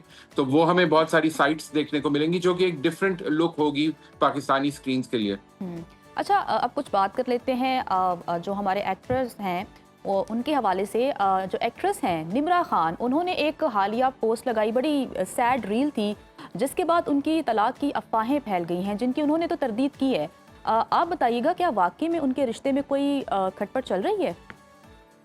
नहीं जी, निम्रा ने बिल्कुल साफ अल्फाज में उसको डिनाई किया है। उन्होंने कमेंट किया इंस्टाग्राम के ऊपर जहां पर उन्होंने बताया कि ऐसी कोई बात नहीं। जो उनके मद्दाह जो थे वो तरह तरह की पेशन गोइयां कर रहे थे कि निम्रा की जिंदगी शायद फिर किसी जो है वो अपसेट का शिकार है। तो उन्होंने कहा कि ऐसी कोई बात नहीं है, अल्लाह का शुक्र है, आप लोग बस दुआएं करें। और निम्रा के साथ जिंदगी जरा थोड़ी सी रही है मुश्किल, क्योंकि आपको पता ही है उनका बहुत सीरियस किस्म का एक्सीडेंट भी हो चुका है।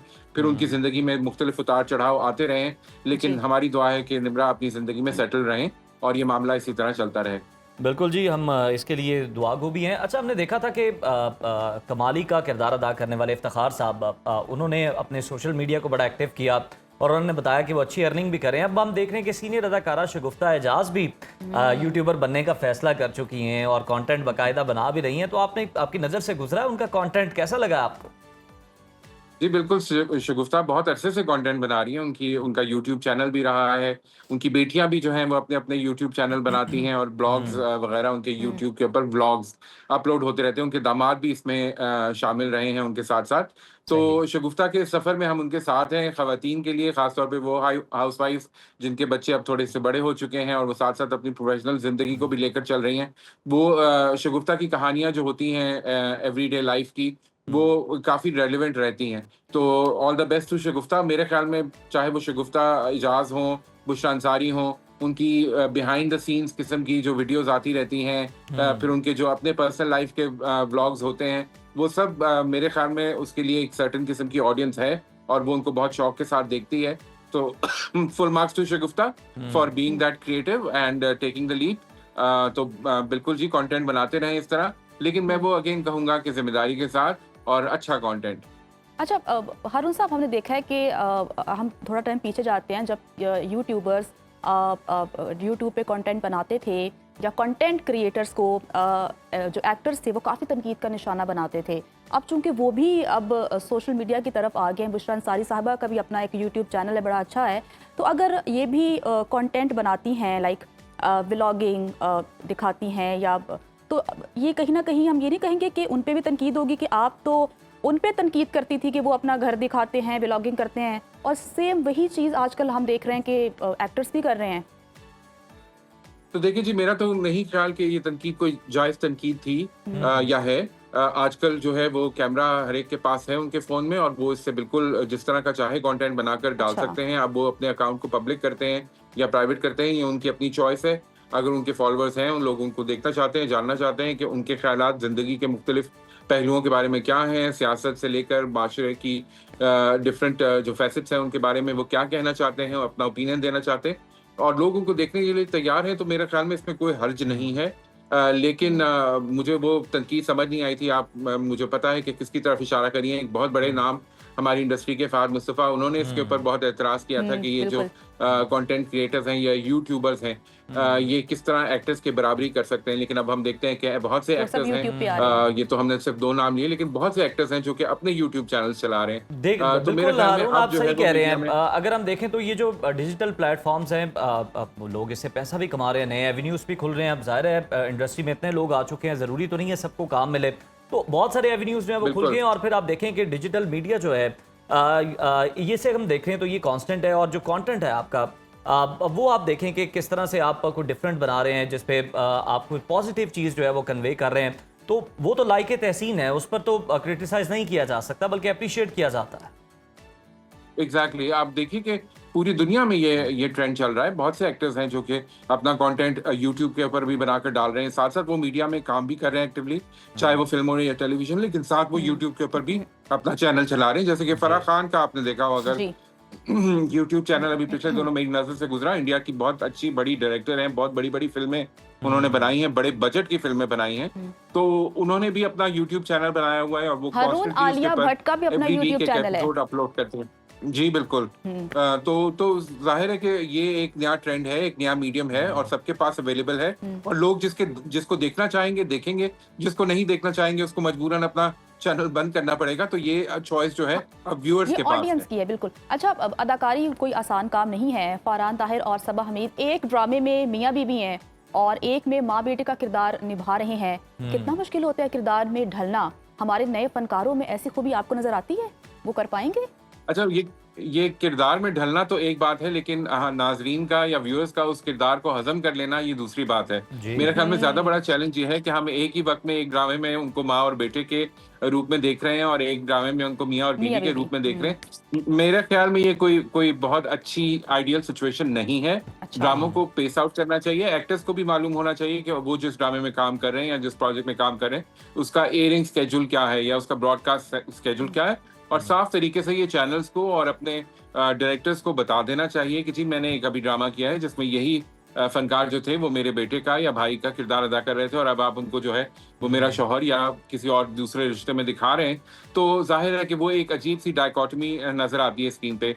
इसीलिए कहते हैं जो जितना बड़ा एक्टर होता है वो अपने आप को उतना ही किरदारों के हवाले से सिलेक्टिव कर लेता है, वो देखता है कि उसके हर किरदार का असर नाज़रीन के ऊपर क्या हो रहा है। लेकिन क्योंकि हमारे यहाँ जो है वो कम ड्रामे बनते हैं और बहुत जल्दी में लोग चाहते हैं कि अपने करियर में जो भी फायदा जी। उठा सकें as an artist and of course उसकी जो अर्निंग है तो वो उठा लें, तो सबा हमीद हमें अब मुसलसल अगर आप देखें तो तवातुर से ड्रामों में नजर आ रही है मेरे ख्याल में। She is a great actress, she is a big actress.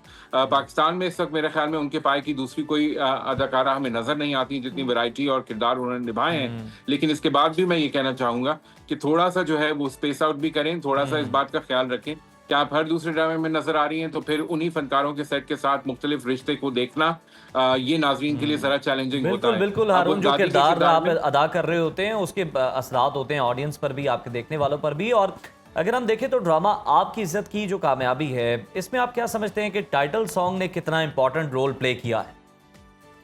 बहुत खूबसूरत गाना है जी, अली जफर ने गाया हुआ है, तो मुझे तो बहुत ही पसंद आया। और फिर उसके बाद उसमें आपको जो कि विजुअल्स नजर आ रहे हैं, उर्वा और जो जिस तरह वो ये किरदार निभा रही हैं ये खवातीन के साथ बहुत जुड़ चुकी हैं, और एहसन खान जो है वो एक विलेनस किरदार में हमें दोबारा नजर आ रहे हैं। तो इसके जो विजुअल्स हैं वो और ये गाने का कॉम्बिनेशन बहुत खूबसूरत है। मेरे ख्याल में जो भी खवातीन घर में देख रही हैं, हाउसवाइफ्स हैं, वो इस ड्रामे के इमोशंस को महसूस कर सकती हैं उस OST के जरिए। सुनवा दे तो मजा आ जाए उजैर। तो मैं अपनी टीम से ही पूछ लेता हूँ, आज हारून चूंकि वक्त की कमी है हमारे पास, तो मेरा ख्याल है हम डिस्कशन पे ही ज़्यादा फोकस करते हैं, लेकिन नेक्स्ट टाइम हम ज़रूर सुनवा देंगे। अच्छा हारून, हकीकत पसंदी भी एक बड़ी नेमत है। मायरा खान ये कह रही हैं कि वो जानती हैं कि एक वक्त आएगा जब उन्हें हीरोइन के रोल ऑफर नहीं होंगे, मेन लीड कैरेक्टर उन्हें नहीं मिलेंगे, तो यानी वो फ्यूचर के लिए तो तैयार हैं। आपको क्या लगता है कि कौन कौन सी चीज़ें हैं जिन पर मायरा काम कर रही हैं, कौन से उनके प्लान हैं जो भी मंजर आम पर नहीं आए? मेरे ख्याल में मायरा जो है वो पहले भी थोड़ा सा इस बारे में बात कर चुकी हैं अपनी एज के हवाले से, और जाहिर है कि एक नेचुरल प्रोग्रेशन होती है करियर में भी, इंसान की ज़ाती ज़िंदगी में भी, उसकी शख्सियत में भी। तो बहुत अच्छी बात है जी। हमारे यहाँ अक्सर ये बहुत चैलेंजिंग रहता है ख़ासतौर पे ख़वातीन एक्ट्रेसेस के लिए कि वो अपने आप को वक्त के साथ साथ ढालें और वक्त के साथ साथ अपने किरदारों की नौयत भी बदलें। लेकिन मायरा ने इस बात का एतराफ़ किया है और ये फर्स्ट स्टेप है। इसके बाद हम देखते हैं। मायरा पहले जो है वो प्रोड्यूस भी कर चुकी हैं, एक टेली फिल्म भी आपको याद होगा मायरा ने बनाई थी। कुछ उन्होंने वेब सीरीज के साथ भी पहले जो है वो थोड़ा बहुत उसके साथ भी काम किया है।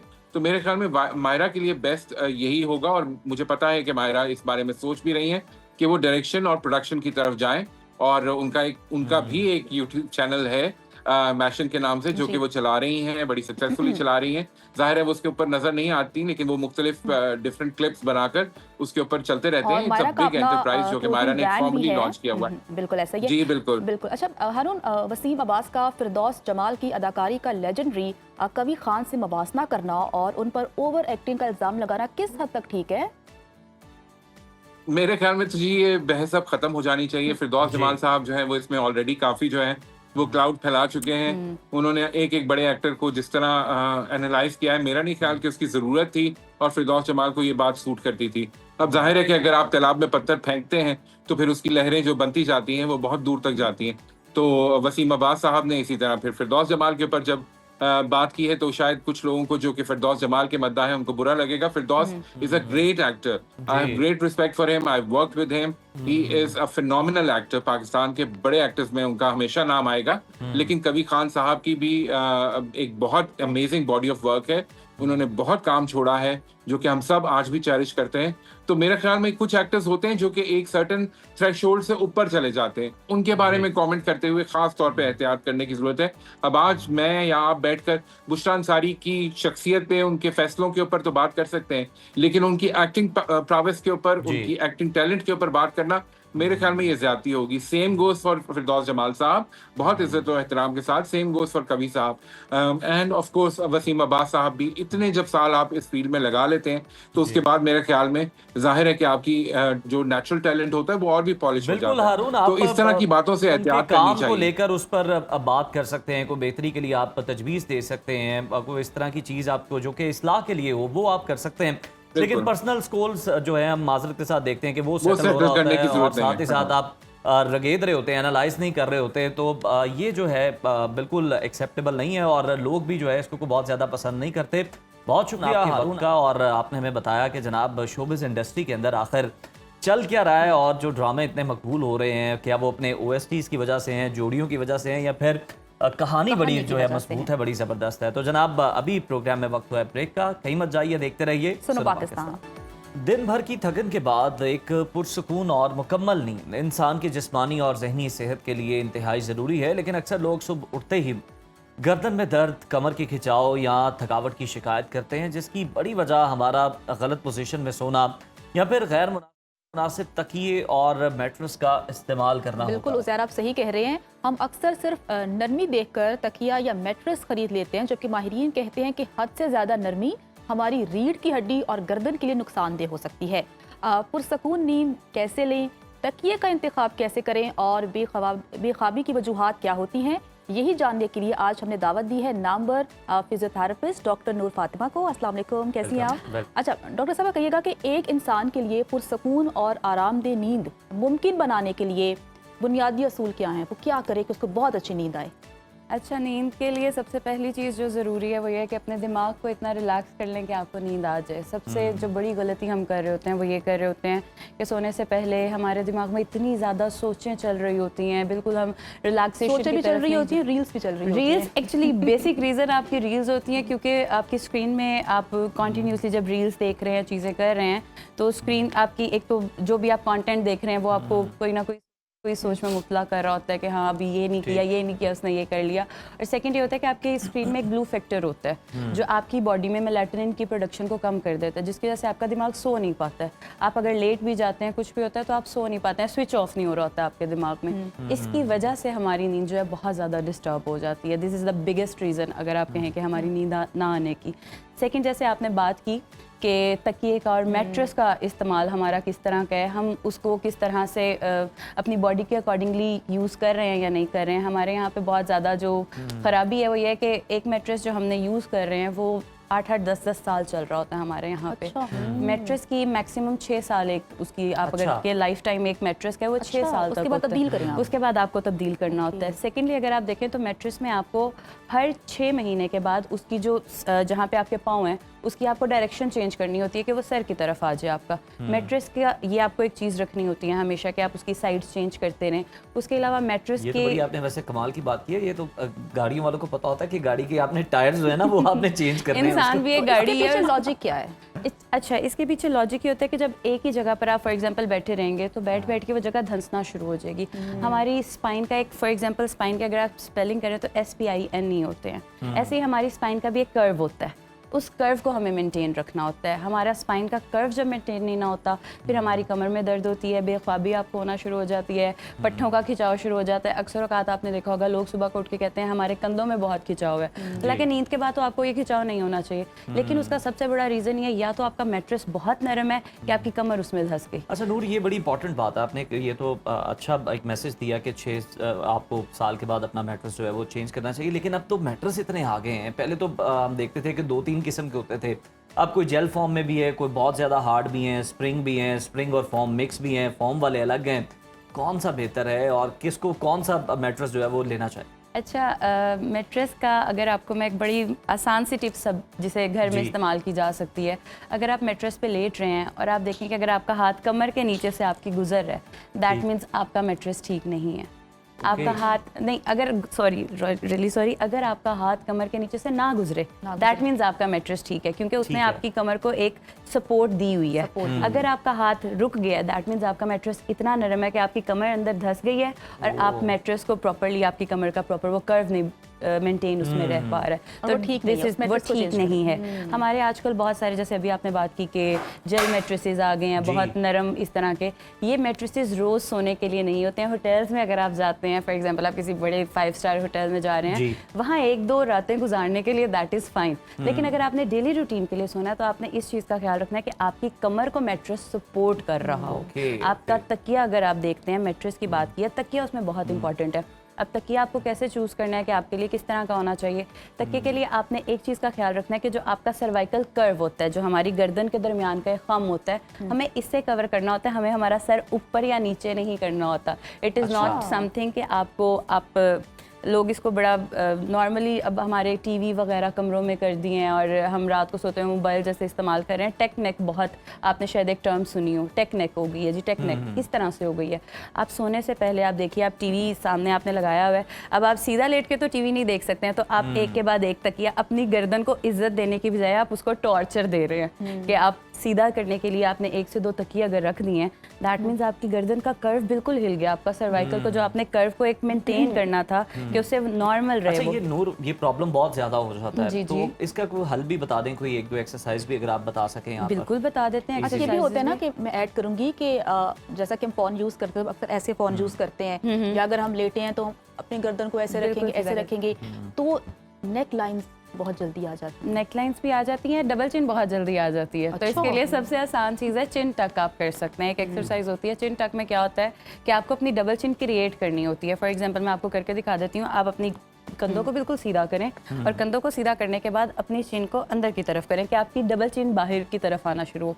ये आप चिन टक जब करते हैं उससे आपका जो सर्वाइकल कर्व है वो मेंटेन होना शुरू हो जाता है। क्योंकि हमारा होता है कि हम फोन देख रहे हैं, देखते देखते यहाँ है, यहाँ से कब यहाँ आ गए हमें नहीं पता चल रहा।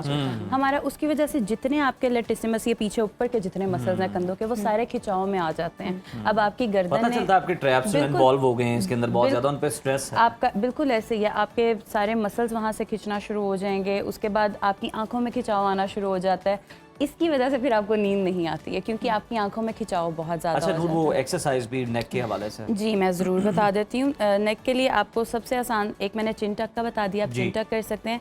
सेकेंडली आप अपनी गर्दन के नॉर्मल स्ट्रेचेस कर सकते हैं। जैसे आप सोने से पहले अपनी गर्दन को शोल्डर, फॉर एग्जांपल आप सीधे बैठे हैं तो आप अपनी गर्दन को साइड पे मोड़ें, 7 से 8 तक गिनती गिनें। उससे आपकी नेक की स्ट्रेचिंग होगी, आपकी थोड़ी सी मूवमेंट के साथ आपकी गर्दन का दर्द बेहतर होना शुरू हो जाएगा। दोनों साइड पे करें। फिर इसी तरह से आप अपने सर को आगे की तरफ लेकर आए, चिन को अपने इस बोन के साथ लगाने की कोशिश करें। ये 2 एक्सरसाइज हैं जिससे आपकी गर्दन का दर्द कम हो जाता है। अच्छा बिल्कुल नूर, एक चीज़ और कंप्लीट कर दें। जिस तरह से आपने मैट्रेस का बताया, हम ये देखते हैं कि उसमें भी आपकी स्पाइन अगर नरम है तो वो टेढ़ी हो रही। इसी तरह ड्राइविंग सीट पे भी अगर हम देखें, गाड़ियों की अगर हम सीट्स देखें, खासतौर पर अगली सीटों की बात करें, तो वो थोड़ी सी यूं है, आप बैठते हैं, नेकलेस भी आगे से आ रहा है, तो आपकी जो बैकबोन है इसमें कर्व बन रहा है। तो इसके लिए हमें क्या पीछे को कुशन्स जो हैं वो लाजमी यूज करने चाहिए, या अगर आपको कोई पेन है तो फिर यूज करना चाहिए आप? अच्छा, अगर आपको पेन है तब आप यूज़ करें, क्योंकि अब जो गाड़ियाँ आ रही हैं उसमें आपकी सीट्स प्रॉपर्ली एडजस्टेबल होती हैं कि आपकी बैक से भी सीट एडजस्ट हो जाती है। अगर नहीं है और अगर आपको कमर का दर्द है, अगर आपकी प्रोलॉन्ग सिटिंग है, सबकी आजकल प्रोलॉन्ग सिटिंग होती है, 9 to 5 आपकी जॉब कर रहे हैं, उसके बाद कोई फैमिली गैदरिंग होगी, कोई चीज़ होगी, उसमें आपके लिए ज़रूरी है कि आप अपनी कमर की कुछ एक्सरसाइजेस करते रहें। उससे ये होगा, आप ड्राइविंग सीट पे बैठे हो, आप अपनी जॉब की सीट पे बैठे हो, जहाँ बैठे हो वो आपके लिए मुश्किल नहीं होगी। अब उसमें आप कर क्या सकते हैं, ये लेट के करने वाली एक्सरसाइज है। आराम से आप आराम से रात को बेड पे लेट के कर सकते हैं। अब आपने करना क्या है, आपने नी टू चेस्ट अक्सर सुना होता है, आपने अपनी नीज को अपने चेस्ट के साथ लगाने की कोशिश करनी है। 5 to 7 सेकंड्स के लिए हर एक्सरसाइज स्टार्ट करें, उसे ग्रेजुअली लेकर जाएं 15 to 20 सेकंड्स पे। सेकंड, आप जो एक एक्सरसाइज कर सकते हैं, हम पेल्विक टिल्ट बोलते हैं। पेल्विक टिल्ट में क्या होता है कि आप अपनी जितनी आपकी कोर मसल्स हैं, जो आपके पेट के मसल्स हैं, उन्हें टाइटन अप करने के बाद आप अपनी पेल्विक टिल्ट देते हैं। एंटीरियरली करते हैं तो आप अपने स्टमक को उठाते हैं, और अगर पोस्टीरियरली करना होता है पीछे की तरफ, तो उसे अपनी कमर को मैट्रेस पे दबाते हैं। ये 2 एक्सरसाइजेज अगर आप करना शुरू करें तो आपकी कमर का दर्द कम होना शुरू हो जाएगा। और ये आप सुबह में भी कर सकते हैं, रात में भी कर सकते हैं। एक और चीज़, जैसे आपने नींद की बात की थी, ये चीज़ मैं लाजमी ऐड ऑन करना चाहूँगी कि सोने से पहले जो एक स्विच बंद करना होता है ना, उस स्विच को बंद करने की भी एक टेक्निक होती है। आप कहें कि आपका बटन आप स्विच करके ऑफ कर सकते हैं। किस तरह से कर सकते हैं, 4, 7 और 8 की एक टेक्निक होती है। 4, 7 और 8 में क्या होता है कि आपको 4 सेकंड के लिए नाक से अपना सांस खींचना है, फिर उससे 7 तक आप अपने 4 तक गिनती गिने। फॉर एग्जांपल 4 तक आपने किया, ठीक है, फिर 7 तक होल्ड करके रखें, 7 तक गिनती गिनिए, और फिर 8 तक अपने मुंह से हवा, अपनी सांस को छोड़ना शुरू कर दीजिए आप। उससे क्या होगा कि आपका माइंड जो है उसमें ऑक्सीजन थोड़े टाइम के लिए जब रहेगी, उसको एक सिग्नल मिल जाएगा कि अब रेस्टिंग पोजीशन पे मैं आ गया हूँ, नाउ आई कैन स्लीप। हम सोने से पहले खुद को रेस्ट नहीं देते हैं, दिमाग को रेस्ट नहीं देते हैं। जब तक दिमाग नहीं रेस्ट करेगा, ओवर थिंकिंग रहेगी, स्ट्रेस रहेगा, आप पूरी रात सोकर उठेंगे तो सोचें आप टॉर्चर करके खुद को उठें। ब्रेन को आपको सिग्नल देना होता है कि भैया बिल्कुल सोने का देना टाइम होता हो है। गया, आपकी एक सिंपैथेटिक और पैरासिम्पैथेटिक एक टर्म हम यूज़ करते हैं, फ्लाइट और फाइट मोड में जाना। हमें फ्लाइट मोड से खुद को फाइट मोड से फ्लाइट मोड में लेकर जाना। Now I am ready to fly, नींद में जाने के लिए, ख्वाब खरगोश के मज़े लेने के लिए मैं अब तैयार हूँ। आपको इस तरह से अपने दिमाग को तैयार करना होता है। अगर कुछ लोगों को दमे का मसला है तो वो लोग ये एक्सरसाइज नहीं कर सकते, दमे का या सांस का मसला है तो वो एक एक्सरसाइज कर सकते हैं कि उन्होंने फॉर एग्जांपल 3 कैंडल्स आपके सामने पड़ी हैं और उन 3 कैंडल्स को आपने एक ही सांस में उनको ब्लो करना है। आपने 4-4 का टेक्निक कर कि अच्छा 4 सेकंड के लिए इनहेल किया, 4 सेकंड के लिए रोका और फिर आपने इस तरह से अपने सांस को छोड़ना है कि उन 4 सेकंड्स में आपने उन तीनों कैंडल्स को बुझा दिया। ये 2-3 टेक्निक्स ऐसी हैं, अगर आप रात को सोने से पहले इन एक्सरसाइज को करते हैं नींद आ जाएगी, बहुत अच्छी नींद आएगी। अच्छा डॉक्टर साहब, ये भी होता है ना कि अक्सर लोग ना तकिया नहीं लेते ना, वो तकिए के बिना सोते हैं। ये बताइएगा ये ठीक है या नहीं? और कुछ लोग ऐसे होते हैं कि उन्हें ना चारपाई पे सोने की आदत होती है, तो जब वो बेड पे सोते हैं उनके लिए मुश्किल होता है। तो चारपाई पे किस तरह से सोना चाहिए, क्या तरीका है?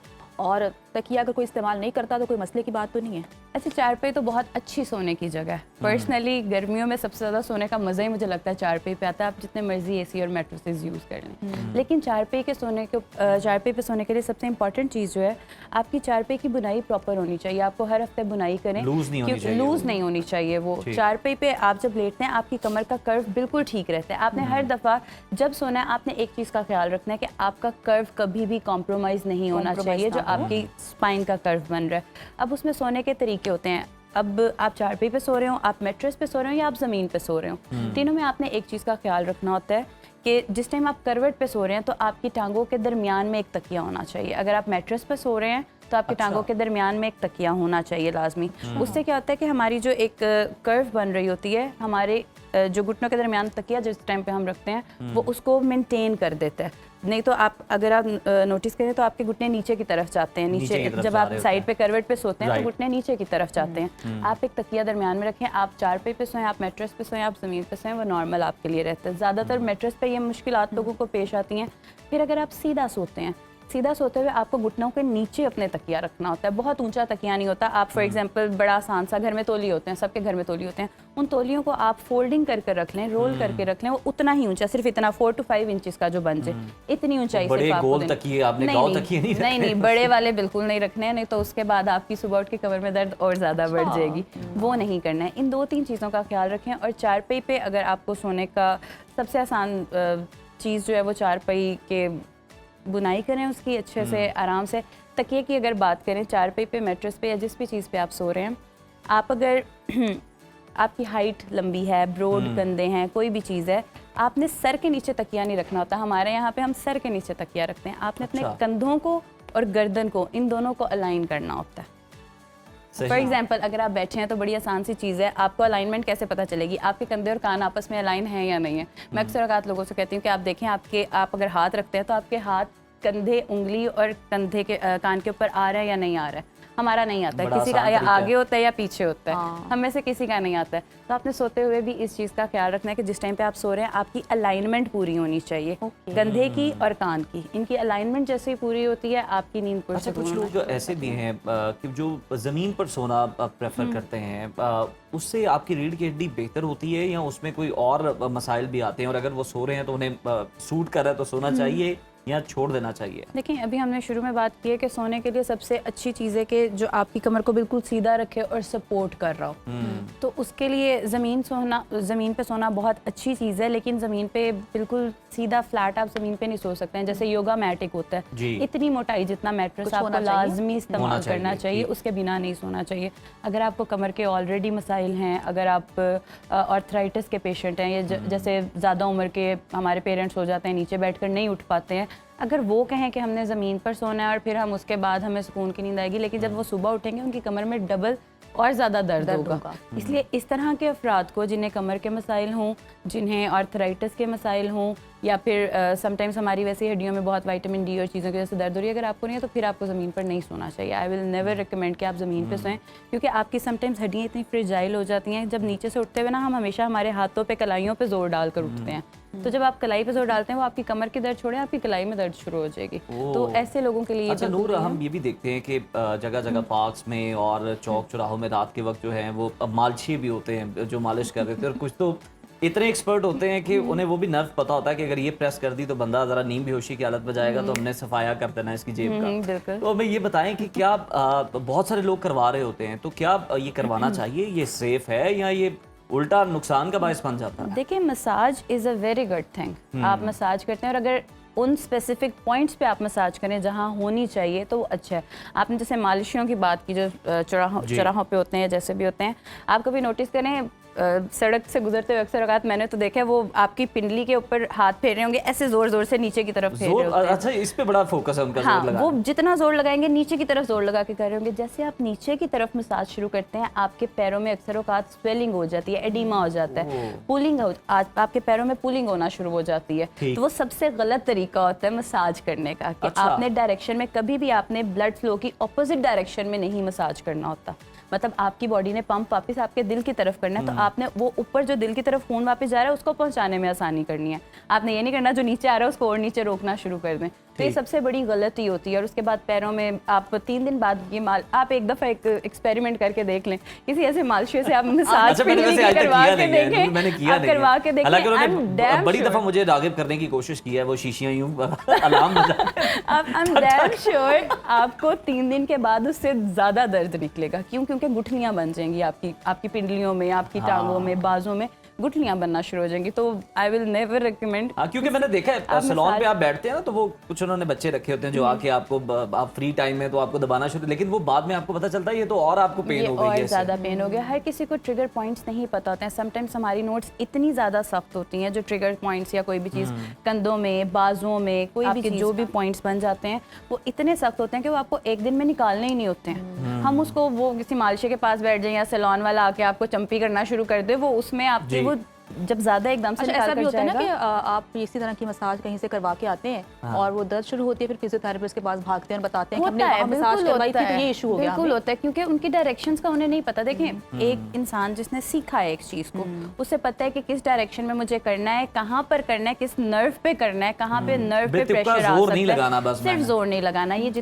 जितने लोगों की बात की है ना, सारे मेरे दुश्मन बनेंगे इस टाइम पे, लेकिन इन सारों का यही होता है कि जितना जोर लगा देंगे उतना हमसे हमारा जो क्लाइंट है ना वो कहेगा जी इसने बड़ी अच्छी मेरी मसाज की, जान लगाई है इसने, सही हाँ, जोर उस लगाया वक्त आपको रिलैक्सेशन फील होगी। क्योंकि देखिए आपकी बॉडी एक कॉन्टिन्यूस टॉर्चर में रही है ना एक टाइम के लिए, कि उसने इतना जोर लगा दिया, तो आपकी बॉडी उसके बाद खुद ही एकदम से परेशान हो जाती है और वो कहती है okay let me shut down my self, 2 minute के लिए मैं खुद को रोक दूँ। आपको लगता है wow I am relax now, लेकिन ठीक है एक दिन के बाद जब आप उठते हैं तो आपकी दर्द और ज्यादा होती है। एक्सपर्ट के पास ही जाना चाहिए, कोई कॉम्प्रोमाइज आपको नहीं करना चाहिए अपनी बॉडी के साथ, वरना बॉडी बड़ी बुरी तरीके से रिएक्ट भी कर सकती है। थैंक यू सो मच नूर हमें ज्वाइन करने के लिए, और बहुत अच्छी टिप्स आपने हमें बताई हैं, और वो भी हमें आपने बता दिए कि नो गो एरियाज कौन से हैं जहाँ पे आपने नहीं जाना, हाँ। और उनसे बचना ही आपके लिए बेहतर है। ब्रेक लेते हैं प्रोग्राम में, हमारे साथ रहिए।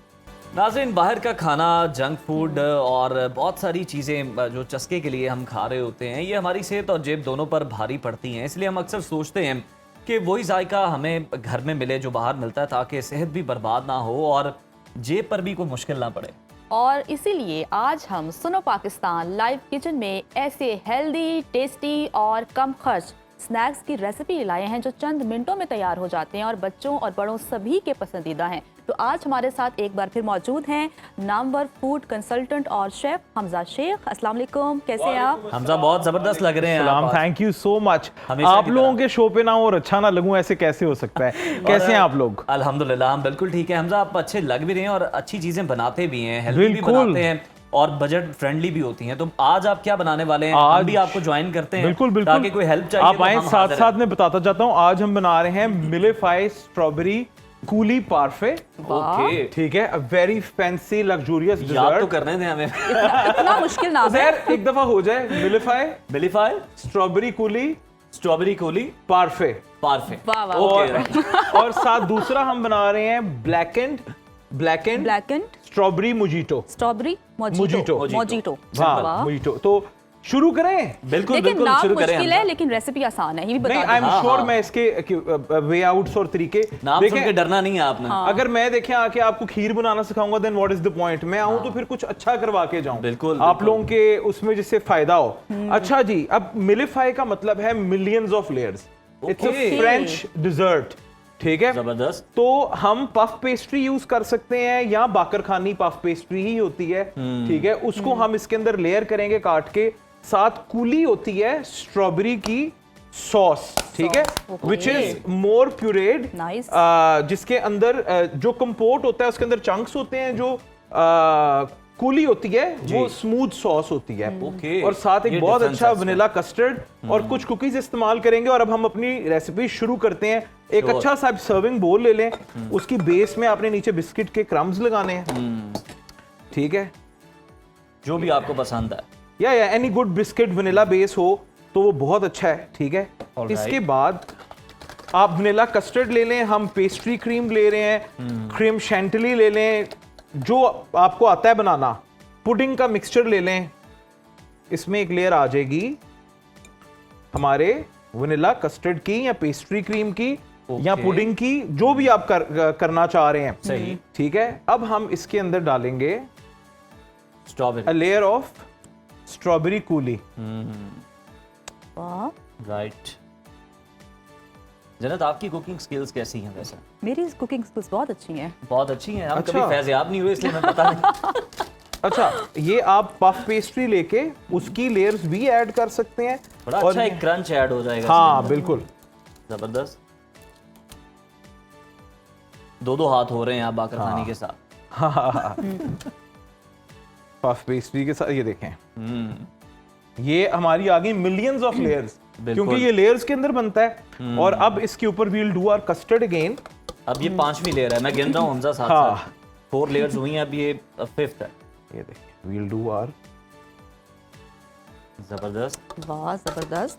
ये तो मेकिंग में इतना अच्छा लग रहा है, जब इसकी फाइनल प्रेजेंटेशन होगी फिर तो ये बड़ा ही हसीन लगेगा। खाने का दिल नहीं करेगा कि डिस्टर्ब ना करें इसे कहीं हमजा। बिल्कुल जी, ये देखें, खैर से अच्छा सा बन जाए, आप लोगों को पसंद आए। This is what I want. अब जो मिलिफाई है ना, ये पफ पेस्ट्री की वजह से है, जो इसके अंदर हमने पफ पेस्ट्री की लेयर्स दी है ना, इसकी वजह से। अब इस पॉइंट ऑफ टाइम पे we'll do our strawberry one coulis more layer.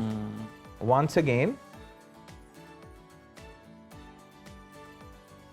अच्छा, स्ट्रॉबेरी कूली बनाने के लिए आपने 2 कप स्ट्रॉबेरी में 1 कप चीनी डाल के चढ़ा देना है उसको। जब वो थिक हो जाए तो आपकी प्यूरी में तो आपकी कूली तैयार है, ठीक है? ओके। तो अच्छा जी, अब और भी कुछ ऐड होना है इसमें? बिल्कुल, ये देखें, अब जाएगी विपिंग क्रीम।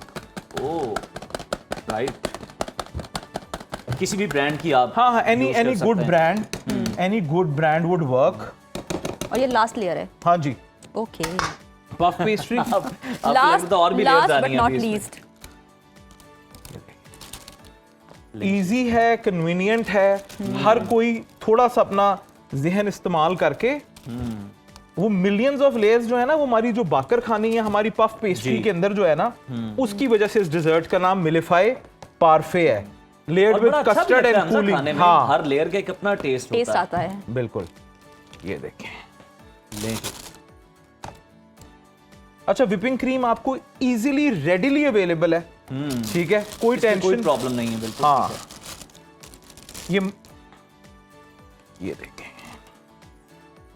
ये भी अब एक आर्ट वाला काम है। वाह, मेरे तो जन्नत ज्यादा करीब है, तो मुझे तो इसकी लुक ही बड़ी जबरदस्त लग रही है। बहुत खूबसूरत है और ये यमी भी लग रही है। बहुत यकीनन ज़्यादा यकीनन tasty। यमी हमजा बनाए और यमी ना हो, ऐसा कैसे हो बहुत सकता है? शुक्रिया। मैं तो अभी तक जो हमजा ने लास्ट टाइम ड्रिंक हमें ट्राई करवाई उसके शहर से नहीं निकल पाया, इतनी वाह। टेस्टी ड्रिंक थे। ये देखें, वाह, ये देखें। अब जबरदस्त। हमारे पास यहाँ पे भी है whipping cream, pastry cream, coulis, cookies, इतनी ज्यादा इसके अंदर टेक्सचर्स और लेयर्स हैं।